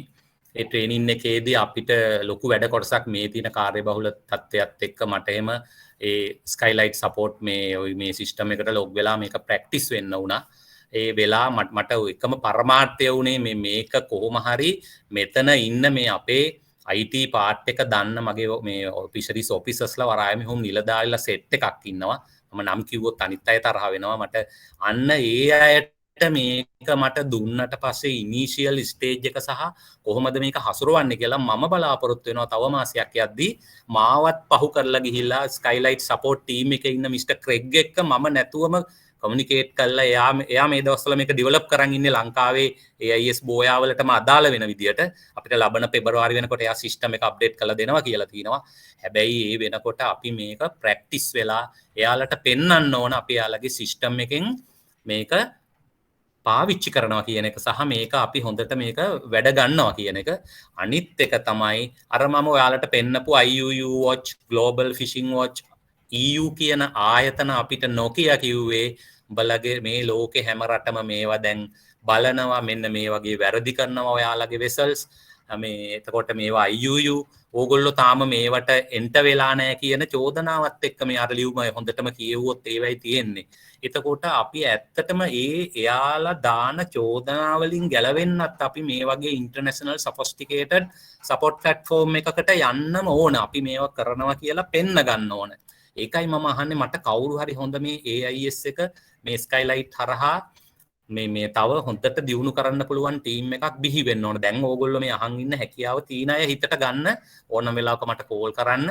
මම මිස්ටර් ක්‍රෙග් කියන කෙනාගේ එයා ඕනම වෙලාවක ඕපන් එයා තමයි ලංකාවට පත් කරලා ඉන්නේ. අපිට එතකොට මේක ඉදිරියට කරගෙන යන්න පුළුවන්.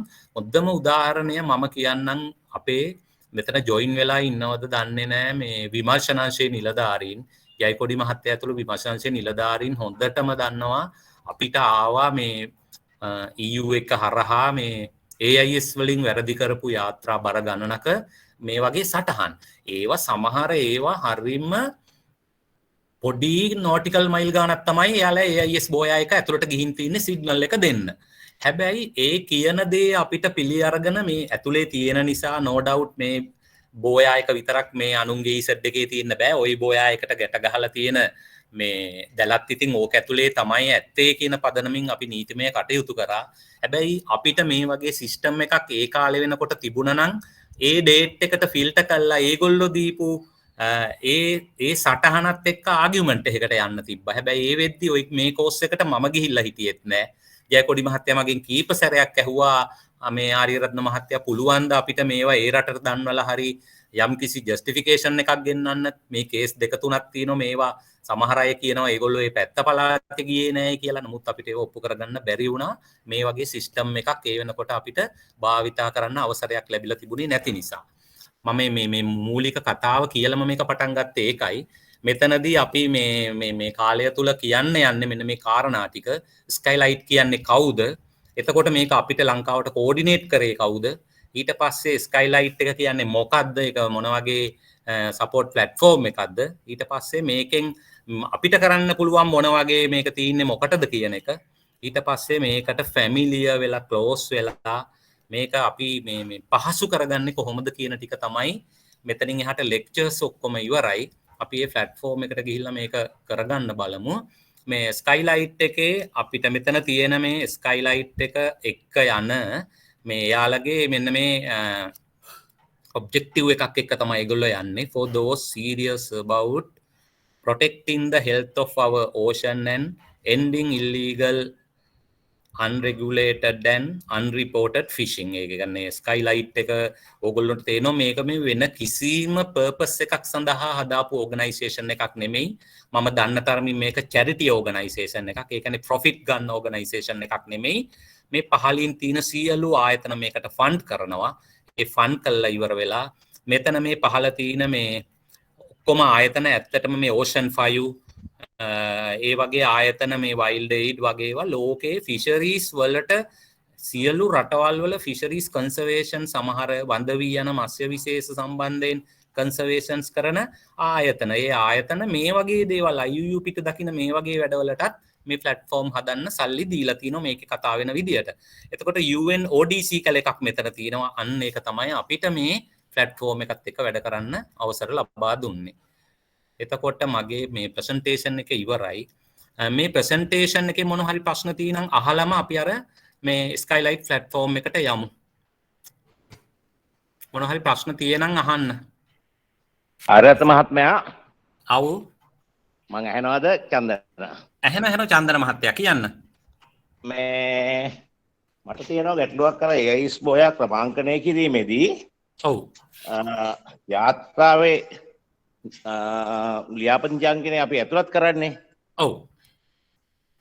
දැන් කතා වුණෙත් එහෙමයිනේ. නමුත් මේ අයට පෞද්ගලිකව බලා ගැනීමේ පහසුව තකා යාත්‍රාවේ නම හෝ එහෙම දෙයක් කරන්න පුළුවන්ද කියලා මගෙන් අහනවා. ඔව් ඕක කතා වුණා චන්දන මහත්තයා මහවැවිනුත් මගෙන් ඇහුවා මොකද හේතුව මෙයාලා ළඟ තියෙන වෙසල් එකකින් උදව් ගන්න යනකොට. ඕක එහෙමයි වෙන්නේ හොඳද? දැන් ෆිෂින් කරන්න අපි දැන් කතා කරන මේ බෝයා එක විතරක් නෙමෙයි. දැන් එයාගේ දැල බලා ගන්නනේ මේකේ මුල් මාරමුණ වෙන්නේ එයාගේ දැල බලා ගැනීම. ඊට පස්සේ ළඟ තියෙන වෙසල් බලා ගැනීම.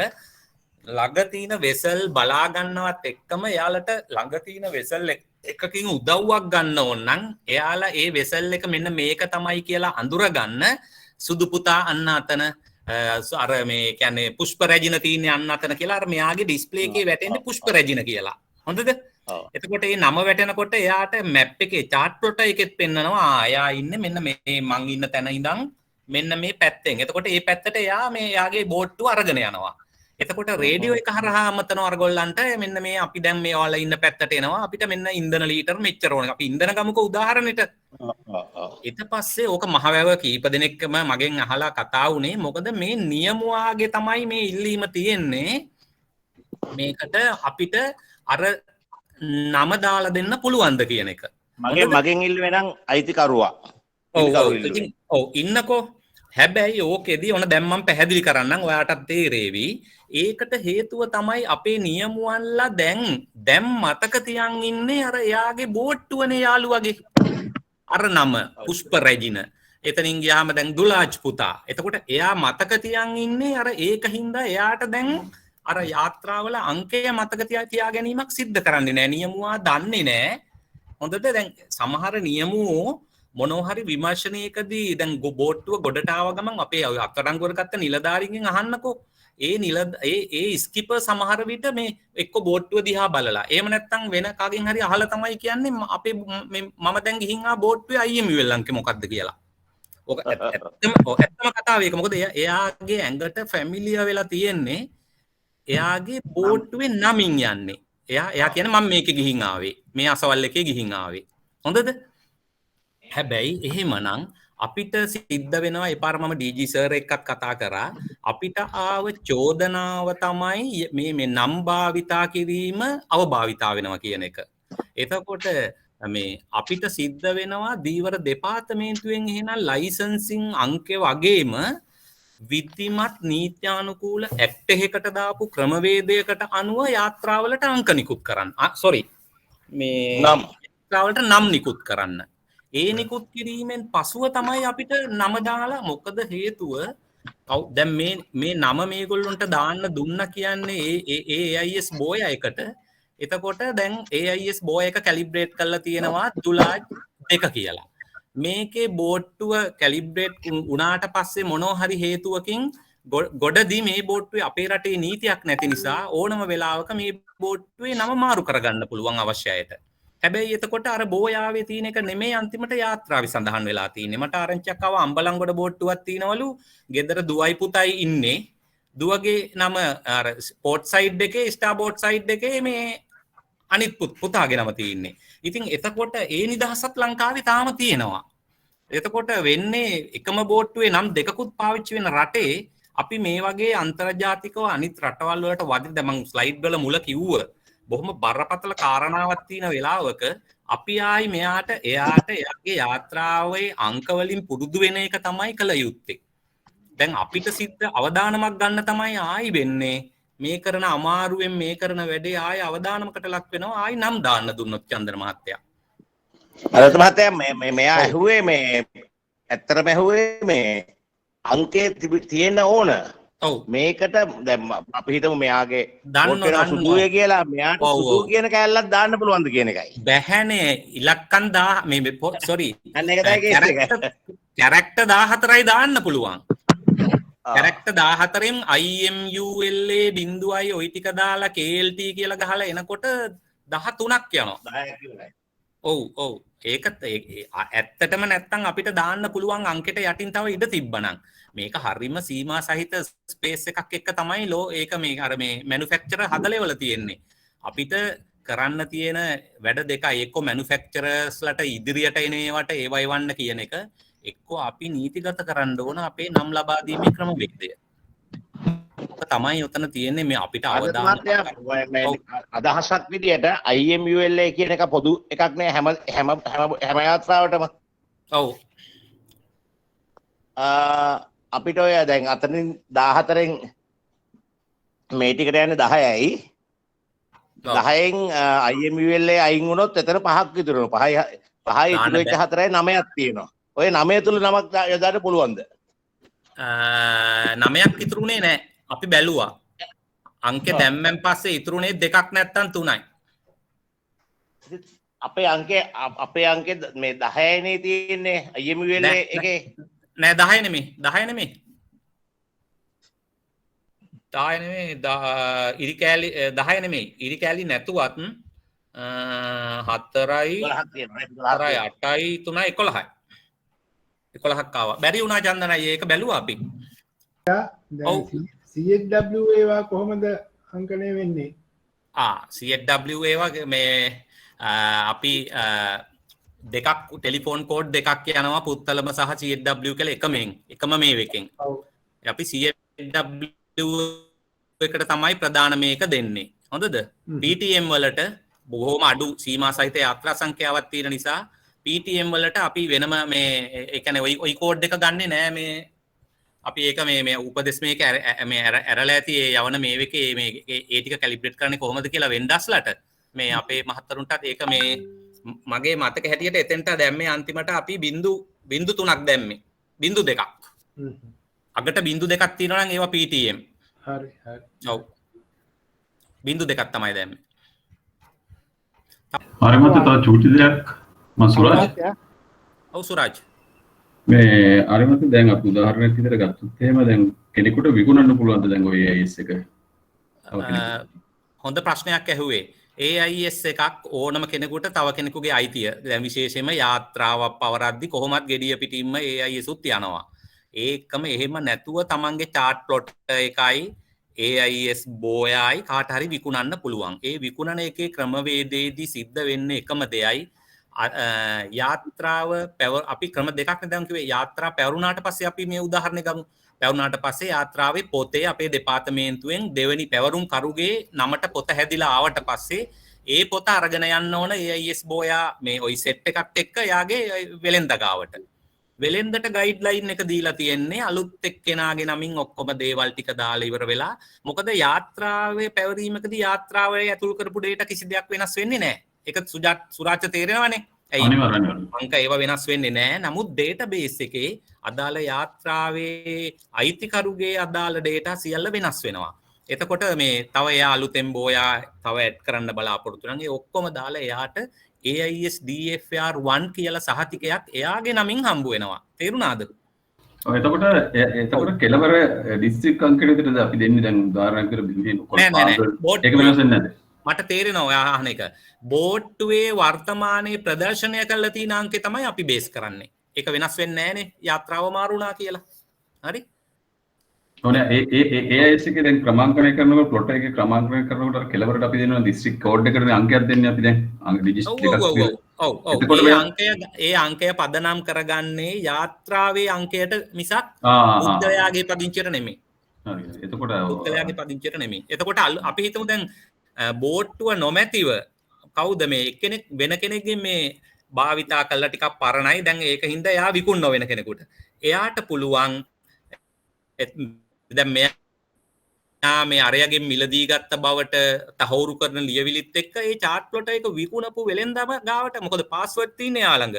එයා ගාවටම අරගෙන යන්න ඕන ගිහිල්ලා අරයගේ අනුදැනුව ඇතුව කලින් අයිතිකරුගේ මෙයාගේ නමට AIS DFR සහතිකයක් නිකුත් කරන මෙයාගේ යාත්‍රාව නමින් තේරුණානේ දෙවනි පැවරීමක හරි ඕකේ thank you හරියට මතක තව එකක් මේ දැන් බෝය 6ක් තියෙන කෙනෙක් එයාට බෝට්ටු දෙක තුනක් තියෙන කෙනෙක් එක බෝට්ටුවක තියෙනවා මේ බෝය 6ක් ඔව් එතකොට එයා එයාගේ එක බෝට්ටුවක් විකුණද්දී එයා මේ බෝය 3යි දෙන්නේ දෙකක් ඉන්ටරේ තියා ගන්න ඔව් එතකොට මොකද අපිට එයා AIS DFR මේ සහතිකයේ සඳහන් ඒවා එකද දෙකද තුනද අපිට කමක් නෑ මේ දැන් අපි සහතිකයේ දාලා කියමු 5ක් 5න් 3යි ගැන හැබැයි අනිත් දෙක මෙයාට තව එකක ගෙනියන්න ඒකට අවසර නෑ මොකද එයාට ඒ බෝට්ටුවට වෙනම සහතිකයක් තියෙන්න ඕන ගෙනියනවා එයා ඒකයි මම හරි දැන් ගෙනියයි ඉතින් ඒක නිසානේ ප්‍රසන්න මහත්තයා දැන් මේ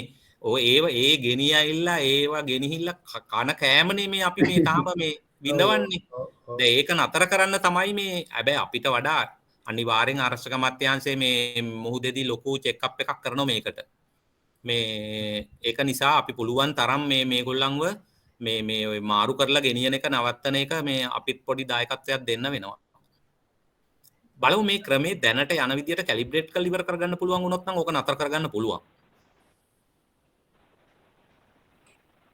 හොඳ පොයින්ට් එකක් කිව්වේ ප්‍රසන්න මහත්තයා අනිවාර්යෙන් බෝයා දැන්ට මාරු කරලා ගෙනියන්න ඔව් එයාගේ අනිත් බෝට්ටුවේ මේ බෝට්ටුව වලත් මාරු කරගෙන ගෙනියනවා ඔව් ඒවා ඉතින් නතර කරගන්න ඕන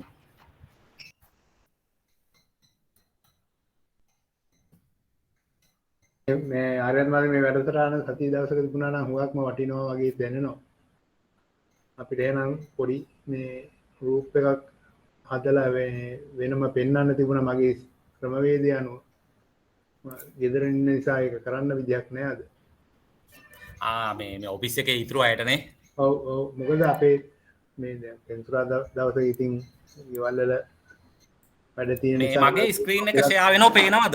පේනවා මගේ ස්ක්‍රීන් එක ෂෙයා වෙනව පේනවද මේ ප්‍රසන්න මහත්තයා?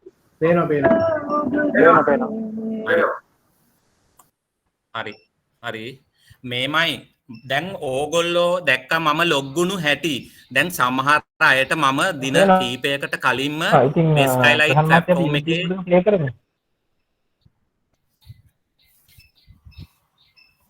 මගේ විදිහට ප්‍රහලවන්ත ඉතින් YouTube එක ප්ලේ කරනවා ඇති. හෙලෝ ඇහෙනවද? හෙලෝ සත්තර මහත්තයා කියපු දේ නම් පැහැදිලි වුණේ නැහැ මොකද්ද කියලා. මේ මම කියන එක ඇහෙනවද? ඇහෙනවා රයිට් හරි. හරි. දැන් මෙන්න මේ තමයි අර මම කියපු ස්කයිලයිට් ප්ලැට්ෆෝම් එක කියන එක.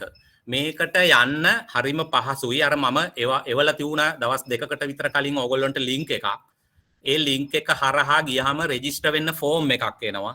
ඒ ෆෝම් එක හරහා ඔයා මේ මොන දෙපාර්තමේන්තුවේද ඔයාලා වැඩ කරන්නේ ඒ තොරතුරු සබ්මිට් කරාම දැනට මේ අපේ දෙපාර්තමේන්තුවේ සියලු නිලධාරීන් ඒ ස්කයිලයිට් එකේ රෙජිස්ටර් වෙන්න අවශ්‍යයි කියන රෙකමන්ඩේෂන් එක අපෙන් යවලා තියෙන්නේ. ඒක නිසා ඒ ෆෝම් එක අයිඩෙන්ටිෆයි කරගන්න මේ fisheries department of Sri Lanka request එකක් කියලා.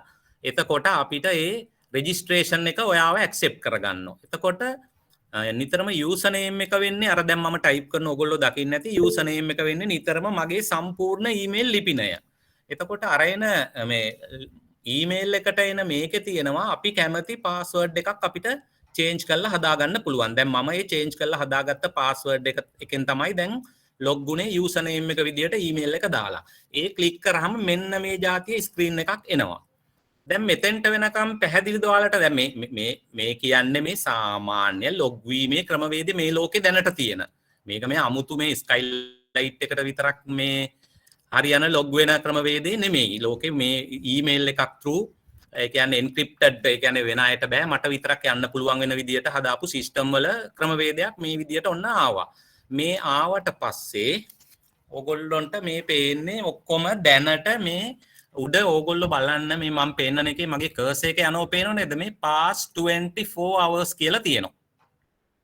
එතකොට past 24 hours කියන්නේ දැන් මේ මට පේන ස්ක්‍රීන් එක පහුගිය පැය 24 දී ආව AIS සිග්නල් ටික තමයි මෙතන තියෙන්නේ. මේ එකම වෙලාවේ මේ දැන් මේ තප්පරේදී අපේ VMS එකේ වගේ මේ තප්පරේදී දැන් ආපු සිග්නල් නෙමෙයි මේ. පහුගිය පැය 24 දී AIS සිග්නල් ගහපු මේ ඉන්දියානු සාගරයේ මේ කලාපයේ වැඩ කරන යාත්‍රාවල සිග්නල් ටික තමයි මේ තියෙන්නේ.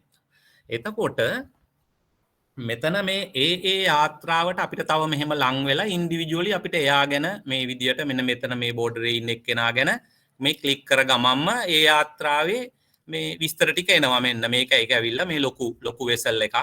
මේක හොංකොං වෙසල් එකක්. මේ වෙසල් එකේ නම. එතකොට මේ වෙසල් එකේ මෙතන ක්ලික් කර ගමම්ම තව ලොකු ඩීටේල් එකක් ඊට පස්සේ දෙනවා. ඒ වෙසල් එක මොනවද මේ ඊමීට කලින් ගිහිපු හාබර් මොනවද මොන ෆ්ලැග් කන්ට්‍රි වලටද ගිහින් තින්නේ ඒවා නම් මනන් සේරම ඔන්න විස්තර ටික එනවා. හොඳද? එහෙම විස්තරේ බලන්න පුළුවන් වගේම මට දැන් පොඩි කාරණා මේක මම අයින් කරන්නම්. කාරණා ටිකක් කියන්න තියෙනවා. මේ දැන් මේ වගේ මෙහෙම වෙසල් ආවට පස්සේ මෙන්න මෙතන මේ තියෙනවා ඉවෙන්ට් කියලා. මෙන්න මේ ඉවෙන්ට් කියන එක තියෙනවා. ඔය ඩවුන්ලෝඩ් කරගත්ත අයත් බලන්න මේක මේ වීඩියෝත් වෙන නිසා මේ ආයෙ වලට බලන්නත් පුළුවන්. මෙන්න මේ ඉවෙන්ට් කියන එකේ මෙතන තියෙනවා මේ නාවික ශාස්ත්‍රයේ පාවිච්චි වෙන වචනයක්. මේකට බය වෙන්න එපා. මේකට අපිට තේරෙන වෙන වචනයක් තිබ්බනම් හොඳයි කියලා මටත් හිතෙනවා.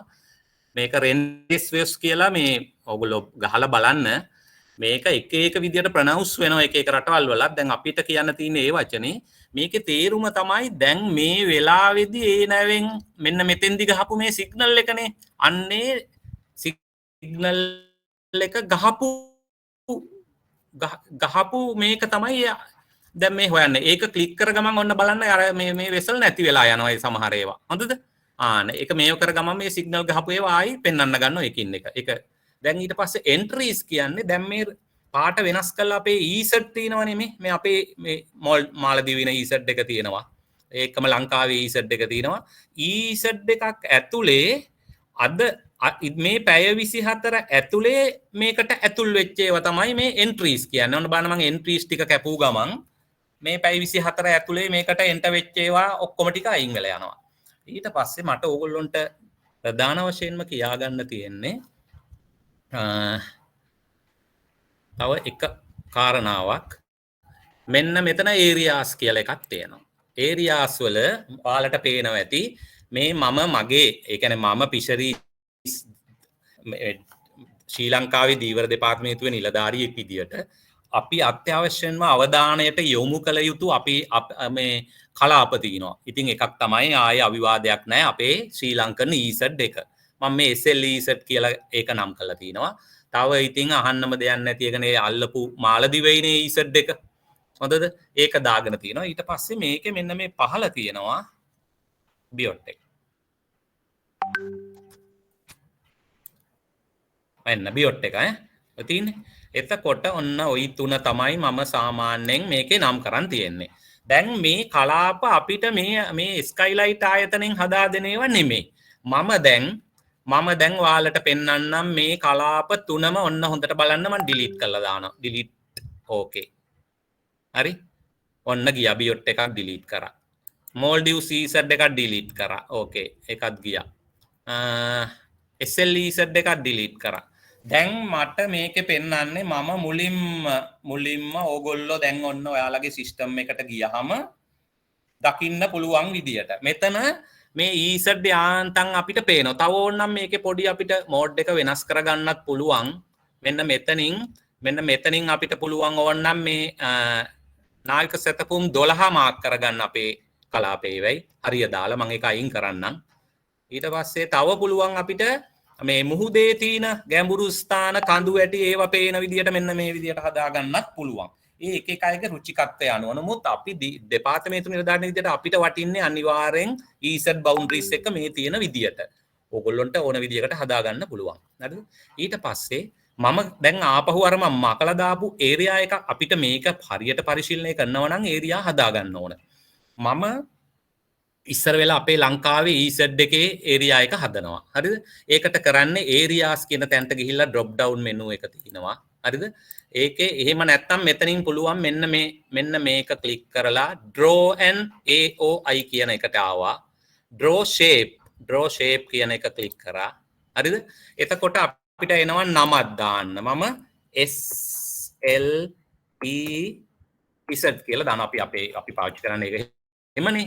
ඊට පස්සේ අහනවා description එකක් type කරන්න. එතකොට මම දානවා to monitor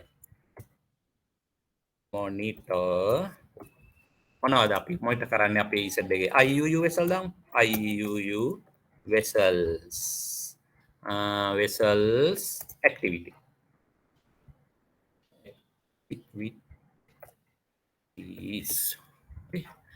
කොහොම ආවා. එතකොට හරි. ඊට පස්සේ දැන් මුකුත් මේකේ දැන් මෙතන මට මේ ඕකේ කරන්න තාම ඇවිල්ලා නැහැ.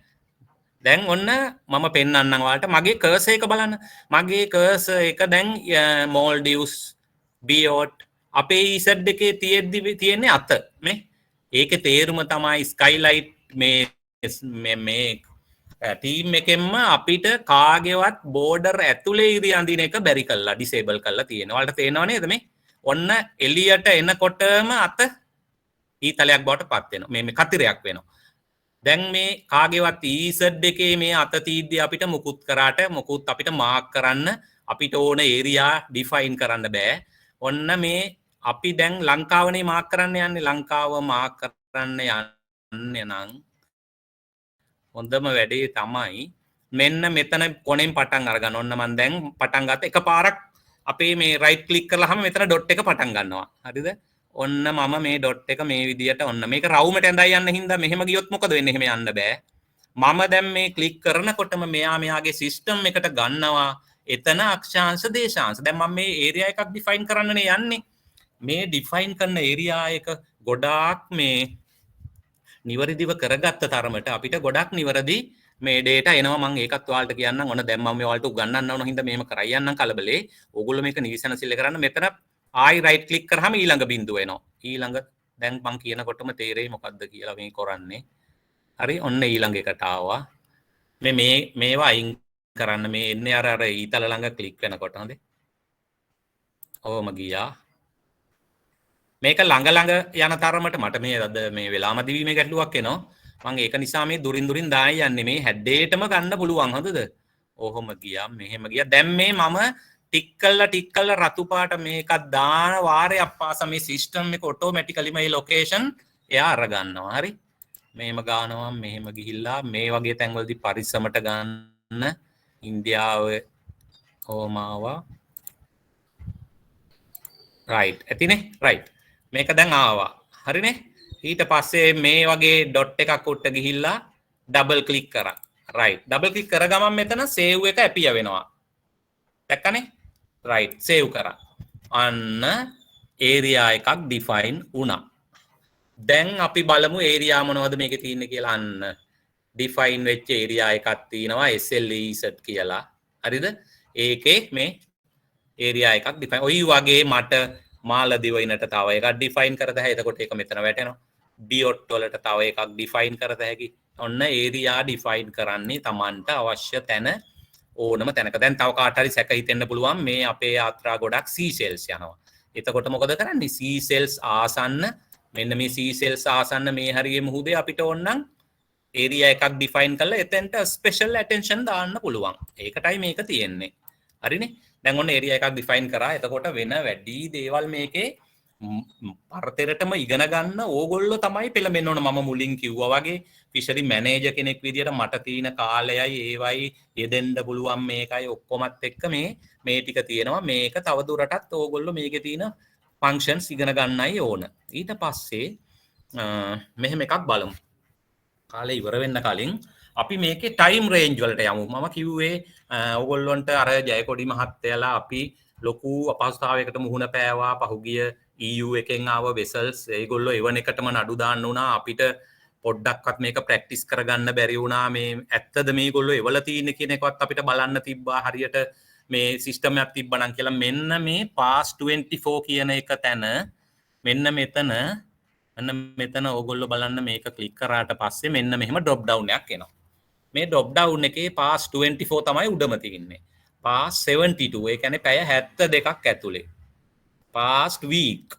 past 2 weeks ඒ කියන්නේ සති දෙකයි past month එතකොට මාසයක් ඇතුලේ මෙතන ගැහුව ගමන් මුළු මාසෙම මේ හරිය ගිහිපු ඒවා සේරම ලෝඩ් වෙනවා ලෝඩ් වුණාම මාසය ඇතුලේ මෙතන තියෙන ඕනම වෙසල් එකක තොරතුරු ඉන්දියන් ඕෂන් කියලා බලන්න පුළුවන් ඒකම මම මේ ඩිෆයින් කරපු ඒරියා එක ඇතුලේ පහුගිය මාසයේ හිටියේ කවුද කියලා අපිට නැව් විශේෂයෙන්ම හොයාගන්න පුළුවන් ලබන පෙබරවාරි 1 වෙනිදා ඉඳලා අපේ සිස්ටම් එකට අපේ AIS බෝයා ඔක්කොම මේ පද්ධතිය කට්ටිය ඇතුල් කරන දැනුත් නැතුව නෙමෙයි දැනුත් තියෙනවා ඒගොල්ලෝ සමහර වෙලාවට මේ සේරම ටික ඇතුල් වෙන විදියට සිස්ටම් එකට ඩෙවලොප් කරන්න තමයි දැන් පොරොන්දු වෙලා තියෙන්නේ. එතකොට මම ආයේ මේ ටයිම් ඩිෆයින් වලට යනවා. ඊට පස්සේ මෙතනම බලන්න මේ යට මේ මෙන්න මෙතන මේ පල්ලෙහා නිල් පාට තීරුවේ තියෙනවා අපිට ඕන දවස ඒක පහුගිය මාස 6 මෙන්න මේ අසවල් දවසේ මෙතනින් ගිය වෙසල් එක. මම උදාහරණයක් ගන්නම්. මට ඩේට් එකක් කියන්න. අපි ගමු මේ මීට මාස 2කට කලින් අපිට EU වලින් එව්වා යාත්‍රාවක් මෙන්න මේ දවසේ මෙන්න මෙතන මෙහෙම හිටියා කියලා. එතකොට අපි අන්න ඒ දවස ගමු. මම ගන්නම් 10 වෙනි මාසේ 1 වෙනිදා. එතකොට මෙතන ක්ලික් කරාම කැලෙන්ඩරයක් එනවා. දැන් මේ නොවැම්බර් තියෙන්නේ. එතකොට අපිට නොවැම්බර් හරියන්නේ නොවැම්බර් 1 මෙතන තියෙනවා හරි. නොවැම්බර් 1 ක්ලික් කරා. ආපහු නොවැම්බර් 1 ක්ලික් කර ගමන්ම නොවැම්බර් 1 දවසේක දැන් මේ ලෝඩ් වෙනවා. හරිද? right මෙන්න මේ දැන් ඇවිල්ලා තියෙන්නේ නොවැම්බර් 1 වෙනිදා හරිද අපිට ආව සිග්නල්. එතකොට බියොට් එකෙන් අපිට කියනවා මෙන්න මේ බියොට් එකට මෙන්න මේ අසවල් දවසේ මෙන්න මේ යාත්‍රාව ඇතුල් වෙලා තිබ්බ කියලා ඒගොල්ලෝ කියනවා. ඒගොල්ලෝ දවසයි වෙලාවත් එක්ක තමයි අපිට දෙන්නේ. ඔයි කියනවා නම් ඒගොල්ලොන්ට වැදුනා නම් අනිවාර්යෙන් මේ සැටලයිට් වලටත් ඕක වැදිලා තියෙනවා. එයාලා අපිට කිව්වේ කියලා හිතමු මෙන්න මේ වෙසල් එක මේක unknown. හරිද? මේ unknown කියන්නේ අනිවාර්යෙන් ඉනසන් පැසේජ් එකේ වැරදි විදියට කැලිබ්‍රේට් කරගත්ත ආය අහන්න දෙයක් නැහැ මේ අපේ යාත්‍රාවක් මේ එනෝ හරි යනෝ හරි හරිද මේක බලමු මොකද්ද කියලා නිකන් ඒක ඇවිල්ලා මේ චයිනීස් වෙසල් එකක් ඒකේ නම් එක දාලා තියෙන මේකත් චයිනීස් වෙසල් එකක් මෙන්න මෙතන ලංකා මාතා 3 net එදා පළවෙනිදා තිබිලා තියෙනවා මේ දැන්නේ මේ හොඳේ නොවැම්බර් 1 වෙනිදා ලංකා මාතා 3 මෙතන තිබිලා තියෙනවා මේ ඒ වගේ ඔන්න දැන් අපිට චෝදනාවට ආව වෙසල් එක මෙන්න මේක රයිට් මේ වෙසල් එක සම්බන්ධයෙන් දැන් කියනවා ඒගොල්ලෝ මෙන්න මේ වගේ කතාවක් මේක මේ එන අතරතුරේදී මෙන්න මේ බියොට් වලින් මාළු අල්ලගෙන දැන් ඕක තමයි AIS එකෙන් එයාලා අපිට චෝදනාව අපිට සිද්ධ වෙනවා මෙයා මාළු අල්ලලා කියලා ඒගොල්ලෝ ට්‍රැක් එකේ වල තිබ්බනම් අපිට මේ දඩ දාන්න දැන් අපි කරන්නේ මෙන්න මේ වගේ වැඩක් ආයි ඩේට් රේන්ජ් එකට යනවා ඩේට් රේන්ජ් එකට ගිහිල්ලා මෙතන කැලෙන්ඩරේ ගන්නවා කැලෙන්ඩරේ අරගෙන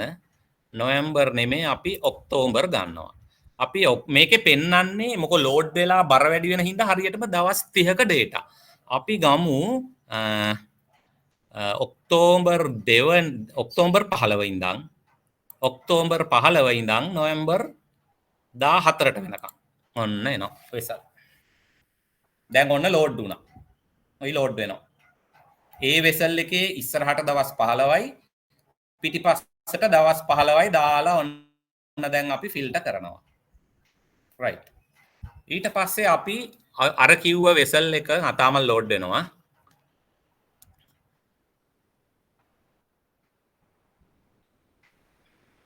මේ හරිය කොහේ හරි මේ වෙසල් එක අපිට හොයාගන්න මේ unknown මේක ඔන්න මේ වෙසල් එක අපි දැන් ක්ලික් කරනවා ක්ලික් කර ගමන්ම මාසයක් ඇතුලේ යා කොහෙද ගියේ කියන එක අපිට මේ මැප් එකේ පෙන්වන්න ඕන.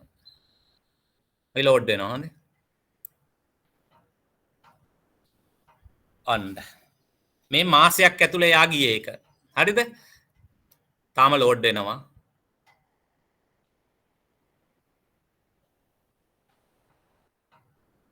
තාම ලෝඩ් වෙනවා. මෙතන මේ මම ජොයින් වෙලා ඉන්නේ දැන් ඩේටා ගන්නවා මං හිතන්නේ මේ මීටින් කනෙක්ෂන් එකටයි මේකටයි දෙකටම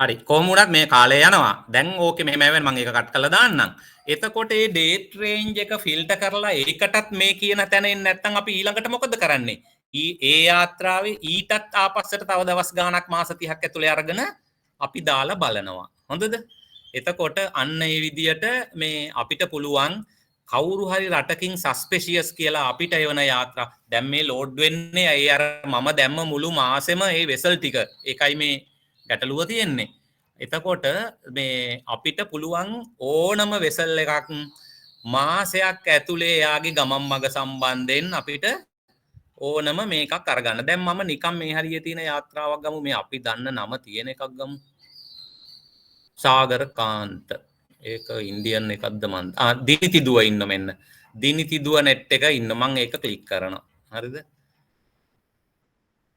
right load වෙන්නේ නම් එමි right ඔන්න මාසයක් ඇතුලේ දිනිතිදුව මාළු අල්ලන්න ওই හරිය කරක් ගහපු ට්‍රැක් ටික තමයි ඔය එන්නේ හරිද මේකේ තව අපිට පුළුවන් තව ලං කරලා දිනිතිදුවගේ මේ ඊතල තීන තැන්වල එයාගේ දවස් ටික ගන්න ඒකනේ විමර්ශනයේට ඕන වෙන්නේ එතකොට මේ ඊතල තීන මේ ෆිෂින් කරපු තැන් දිනිතිදුව වැඩේ ෆිෂින් කරන්න මාසේ පටන් ගත්ත තැන් ඒ දිනවක වාණු තියෙනවා අපිට සමහර විට අහිංසක බෝට්ටුවක් අහිංසකමත් නැතුව ඇති අපිට නිර්දෝෂී කරන්න පුළුවන් මට්ටමට මේ සිස්ටම් එක පාවිච්චි කරන්න පුළුවන් මොකද ආය ආගියුමන්ට් එකක් නැහැ ඒගොල්ලොත් අපිට එවන්නේ AIS සිග්නල් අනුව චෝදනා කළා අපිටත් රිප්ලයි කරන්න අයිතිය තියෙනවා AIS දත්ත අනුව මේ චෝදනාවෙන් නිදහස් වෙන්න හරිද වැරද්දක් කළා තියෙනම් අපිට ඒ දත්ත සහ අපේ දත්ත දෙකම පදනම් කරගෙන අපිට උසාවියට යොමු කරන්න පුළුවන් වෙලා මදි නිසා මේකේ මම ඊළඟට යන්නම් අත්‍යවශ්‍යම කාරණාවට නැවක හැප්පීම කියන එකට හරිද මෙතනදී මං ආයි මෙතන මේ ඔක්කොම ආයි 25 hours range එකට ගන්නවා මේ map එක දැන් ඔන්න නැවක හැප්පීමේදී සිද්ධ වෙන්නේ මෙහෙමයි ඕගොල්ලෝ දන්නවා මේ අපේ පද්ධතිවල අනිවාර්යෙන්ම මේ වැඩිපුරම AIS සිග්නල් නිවරදිව හැඳුනුම්කම් සහිතව ඉන්ටර්නැෂනල් අර මම උගන්වපු ස්ලයිඩ් වල කියපු ඉන්ටර්නැෂනල් ස්ටෑන්ඩඩ් එකටම කැලිබ්‍රේට් කරපු AIS පද්ධතිය තියෙන්නේ නැව්වල. ආයේ ගැන ආගියුමන්ට් එකක් නැහැ නේ මේ අපිනේ පිස්සු කෙලින්නේ. එතකොට නැව් IMO රෙජිස්ට්‍රේෂන් යටතේ එයාලා ආයි අනිත් එක තමයි ක්ලාස් A වර්ගයේ විශේෂම AIS නැවිගේෂන් පාවිච්චි කරන්නේ. ඒවයි ඇකියුරසි එක අපේව වගේ 10 ගුණයක් විතර. එතකොට ඒ නැව් තමයි මේ අපේ කලාපයෙන් මේ එහෙ මෙහෙ යන්නේ. එතකොට එහෙම යනකොට ඒ නැවක හැපුණා කියලා අපේ දීවර කාර්මික මහත්තයෙක් අපිට කම්ප්ලේන් එකක් දෙනවා දවස් 5ක් 6ක් පහුවෙන්න පුළුවන්. මොකද නැවක් හැපුණෙන් පස්සේ නැවේ මිනිස්සු ටික මුහුදු පතුලට ගියන් පස්සේ ඒ නැවෙන් අපිට එදාම පණිවිඩය දෙන්න බෑනේ. ඒනම් වෙන්නේ නැව ඕන කමින් හප්පලා එකෙක් බේරිලා මේ තොරතුරු දෙන්න.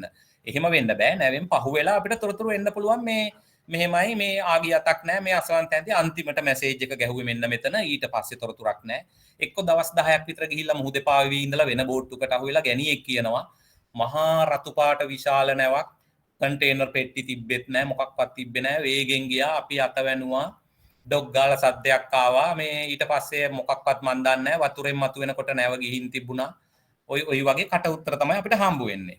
ඒගොල්ලොන්ට ලොකේෂන් එකක් ගැන යම් කිසි අයිඩියා එකක් එක්කෝ ඊට කලින් GPS එකේ දැක්ක ලොකේෂන් එක හෝ ඊට දවස් 2-3කට කලින් කොහේ හරි ගුවන් විදුලි මධ්‍යස්ථානයකට හෝ වෙනත් බෝට්ටුවකට හෝ අයිති කරුට දීපු දුරකථන මේ HF සිග්නල් එකක් තියෙන්න පුළුවන්. ඒ කියන්නේ SSB රේඩියෝ හරහා දීපු ලොකේෂන් එකක් තියෙන්න පුළුවන්.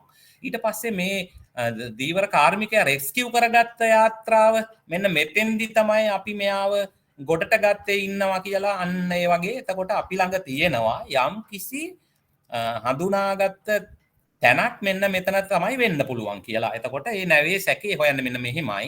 මම උදාහරණයටම ගන්නම්.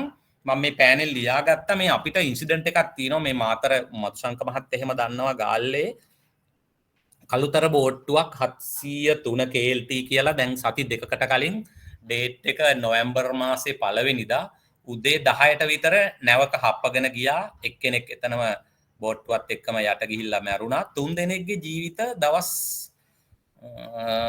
3කට නැත්තම් 4කට පස්සේ එතනින් ගිහිපු ගාල්ල වරායට එන බෝට්ටුවකට මේගොල්ලෝ අහුවෙලා මෙයාලා රෙස්කියු කරගත්තා. දැන් මෙයාලා ඇවිල්ලා කට උත්තර දෙනවා රතු පාට විශාල නැවක්.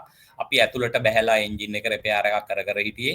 අර වගේමයි දඩස් ගාලා සද්දයක් ආවා. ඔක්කොම වතුරට වැටුණා. ටික වෙලාවකින් අපි ගොරට ඇවිල්ලා බලද්දි රතු පාට විශාල නැවක් ගියා පහු කරගෙන. එතකොට අපි එතන ටිකකට කලින් අපි GPS එකේ ලොකේෂන් එක දැක්කා ඉන්නේ මේ 5:28 82.73 අන්න ඒ වගේ එහෙම අගයක් දිනුනා. හරි. ඒව කට උත්තරේ තියෙනවා. ඒකත් එක්ක අපිට එතකොට මේකේ පළමුවෙන්ම අපිට ෆිල්ටර් කරන්න ඕන එක එන්නේ අපි යනවා නොවැම්බර් 1 වෙනිදා කියන එකට.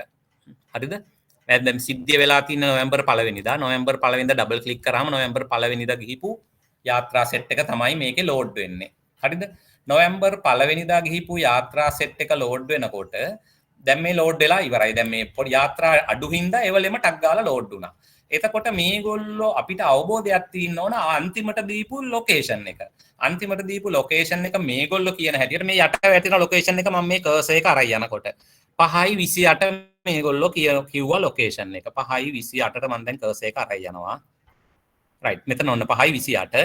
ඊට පස්සේ ඒගොල්ලෝ කිව්වා 82යි 5:28 මගේ මතක හැටියට 80 මදුශංක මහත්තයාට මතකද දන්නේ නැහැ 82යි කීයක් හරි අගයක් දුන්නා.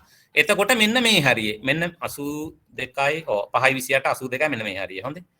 දැන් මෙන්න මේ මෙතන තමයි සාමාන්‍යයෙන් එනම් මේ පළවෙනිදා හැපිලා තින්නේ. දැන් ඔයාලට සැක හිතෙන්නේ මොකද්ද? මේ ආව මෙතන හිටියානම් හප්පන් යන්න ඇත්තේ මෙන්න මේ තියෙන එකක් මෙන්න මෙතන මේ පැත්තෙන් එන එකක් තියෙනවා. තව මෙන්න මෙතන වෙසල්ස් වගේක් තියෙනවා. අපි ඉතින් සැක එක ළඟට නේ මුලින්ම යන්නේ. එතකොට මෙතන අපි මතක තියාගෙන මේ යාත්‍රාව කවුද කියලා බලනවා. හරිද? රයිට්. මේක ක්ලික් කරා. මේක ක්ලික් කරාම අන්න Sea Freedom කියලා එකක් එනවා. හරිද? එතකොට ඒ Sea Freedom එකේ ගමන් වග මෙතන අපිට එනවා. මම පොඩ්ඩක් මේක පැත්තට කරන්නම්. ඔන්න. හරි. Sea Freedom එක මෙතෙන්ට ඇවිල්ලා මේ දැන් මම පොඩ්ඩ ලං කරනවා මේ හරියට නවත්තන් ඉඳලා යාලා මේ නවත්තන් ඉඳලා ආපහු ඒගොල්ලෝ අන්තර්ජාතික මේ නැව් මාර්ගය මේක අන්තර්ජාතික නැව් මාර්ගයේ මෙතනින් ආවා.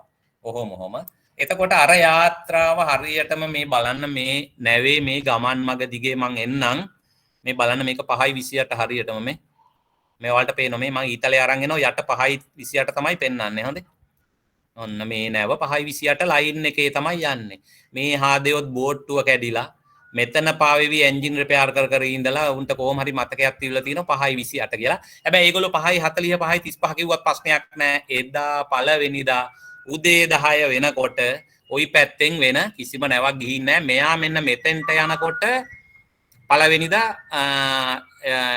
මෙයා මෙතෙන්ට යද්දි දෙවනිදා වෙලා. හරිද? එතකොට මේ අපිට පෙන්නුවට මේ නැව මේ එක්තරා දරාස් ගාලා මේ අර මේ කෝච්චියන් වගේ යන්නේ නැහැ. කාලේ අරන් යන්නේ. මෙතන ගහපු සිග්නල් එක ගහලා තියෙන්නේ 11:01 රෑ 8ට. 11:01 3යි උදේ 3ට 11:01 උදේ 3ට එතකොට මේ හරියෙන් මෙහෙම ආවා මේ තියෙන මේක තමයි එදා දවසේ මෙතනින් ගිහිල්ලා අපිට සැක සහිත නැවකට තියෙන්නේ රයිට් ඊට පස්සේ අපිට කරන්න තියෙන්නේ මේ sea freedom කියන නැව තමයි මේ හැප්පිල්ල කරා කියලා අපි අනුමාන කරන්නේ එතකොට මේක තව කට උත්තරයක් තියෙනවා නැව රතු පාටයි කියලා එහෙනම් මේ sea freedom කියන නැව රතු පාට නම් අපිට ඒකත් සනාත වෙලා අපිට සැක කරලා හාබර් මාස්ටර්ට හෝ කමර්ෂල් මේ පෝට් එකට දන්නන්න පුළුවන් මෙන්න මෙහෙම මෙන්න මේ වගේ මේ sea freedom කියන සැකහිත නැවක් තමයි මෙතනින් ගිහිලා තින්නේ අර දීවරයාගේ කට උත්තරයට එහා ගිය යම්කිසි ජස්ටිෆිකේෂන් එකකුත් එක්ක. එතකොට sea freedom හොයන්න ඕගොල්ලෝ දන්නවා අපේ Google form එකට ගියා. sea freedom කියලා හරි මේක MMSI අංකේ හරි ගැහුවා. හොඳද? MMSI අංකය 353යි 370.3 ගැහුව ගමන්ම වෙබ්සයිට් එක මේ මැරයින් මේකේ පෙන්නනවා sea freedom කියලා නැව රතු පාට ලොකු තඩි මේ තෙල් නැවක්. හොඳේ. එතකොට අන්න ඒ නැව තමයි මේ 703 එක හප්පගෙන ගිහින් තින්නේ. ඒක හරියට රාජකාරී කරලා ඒ නැව සම්බන්ධයෙන් ශ්‍රී ලංකාව කටයුතු කරොත් දැනට තියෙන නාවික ගමනාගමන සහ දියුණු මේවා අනුව ඒ නැවේ ඔක්කොම අනතුරු නැවේ මුළු වොයේජ් එකේම වීඩියෝ වෙනවා. ඒ වීඩියෝ බලලා අදාළ නැව් සමාගමෙන් මේ යාත්‍රාවේ ජීවිත හානි වූ පුද්ගලයන්ට සහ දේපල වලට අදාළ වන්දි ලබා ගන්න පුළුවන්. මම කියන්නේ දැන් මම මේ උදාහරණයක් විතරයි පෙන්නුවේ. අපි මේ සම්බන්ධව දැනුවත් වෙලා ඉන්නකොට මේකෙන් ගන්න පුළුවන් වැඩ ප්‍රමාණය අසීමිතයි. මම මේ දන්න දෙක තුනක් තමයි මම මේ ඔයාලට උගන්වුවේ. එතකොට මේකෙන් මං ඉල්ලා හිටින්නේ පුළුවන් තරම් මට වගේ කාලය මට හරි අමාරුයි කාලය කළමනාකරණය කරගන්න ඔෆිස් එකට ගිහිල්ලා මෙලෝ වැඩක් කවදාවත් වෙන බාහිර වැඩක් කරන්න හම්බ වෙන්නේ නැහැ එක්ක මීටින් එක්ක ටෙලිෆෝන් කෝල් ඒක නිසා මේ ටිකක් කරගත්තේ ගෙදරදී මේ Tamanට වෙලා තියෙන වෙලාවට පුළුවන් මහත්තරු මේක හොඳට පරිශීලනය කළා මේකේ අර ඉදිරියට එක් මහත්තයත් එක්ක මේක හරියට ශ්‍රී ලංකාව මේකට දැන් ෆැමිලිය වෙලා කියන එක ඔප්පු කරගන්න අපි මේ ලංකාව මේ අපිට ගෑවිලා තියෙන මේ කැත වෙලා තියෙන නම හදාගන්න උත්සාහයක් දෙන්න වෙලාව තුනයි දැන් මම මේක නතර කරනවා මට පොඩ්ඩක් මෙතන මේ සයිට් එකට යන විදිය පොඩ්ඩක් කියන්න පුළුවන්ද ඊට පස්සේ ප්‍රසන්න මහත්තයා ඔව් මෙන්න මෙහෙමයි පටන් ගන්න මේ ස්ක්‍රීන් එක පේනවද ඔව් පේනවා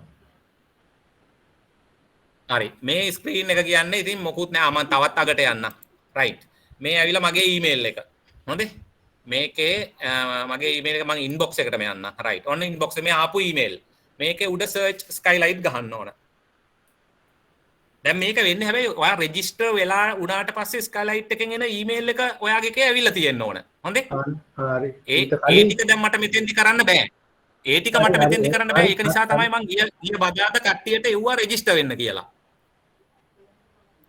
ඒ රෙජිස්ටර් වුණාම මට මෙන්න මේ ඊමේල් එක ආවා. ඔන්න මම දැන් පෙන්නන්න. Skylight support කියන තැනින් මට ආවා මෙන්න මේ ඊමේල් ටික. ඒකේ මෙන්න මේ පළවෙනිම ආව ඊමේල් එකේ තියෙනවා ඔයා ලොග් වෙන්න මෙන්න මේක ක්ලික් කරලා කියලා. මේ ඔයාගේ යූසර් නේම් එක ඔයාගේ ඊමේල් ඇඩ්‍රස් එකමයි. පාස්වර්ඩ් එක මේකේ අපිට එවලා තියෙන්නේ. හොඳේ. මම ඔන්න මෙතන ජොයින් වෙන්න ක්ලික් කරා. ක්ලික් කරනකොට ඔන්න අහනවා මගේ යූසර් නේම් ඊමේල් එක අහන්නේ. මම ගහනවා මගේ ඊමේල් එක MMA හරි ඒ ටික හරි අරකට යන්න ඕන ඉස්සෙල්ලා අරක කරගන්න ඕන ඊට පස්සේ පාස්වර්ඩ් එක අර ආව පාස්වර්ඩ් එක මම මේක පාස්වර්ඩ් එක මගේ මැෂින් එකේ මේ දාලා තියෙන නිසා ඒක ඔටෝමැටිකලි මෙනවා මම ලොග් වෙනවා රයිට් අන්න දැන් ලොග් වෙනවා ඔහොම තමයි මගේ මේල් එකෙන් තමයි ලංකාවේ තියෙන ඕනම මැෂින් එකකින් ලොග් වෙන්න පුළුවන්. හැබැයි මගේ ඊමේල් එකෙන් තමයි ලොග් වෙන්න ඕන.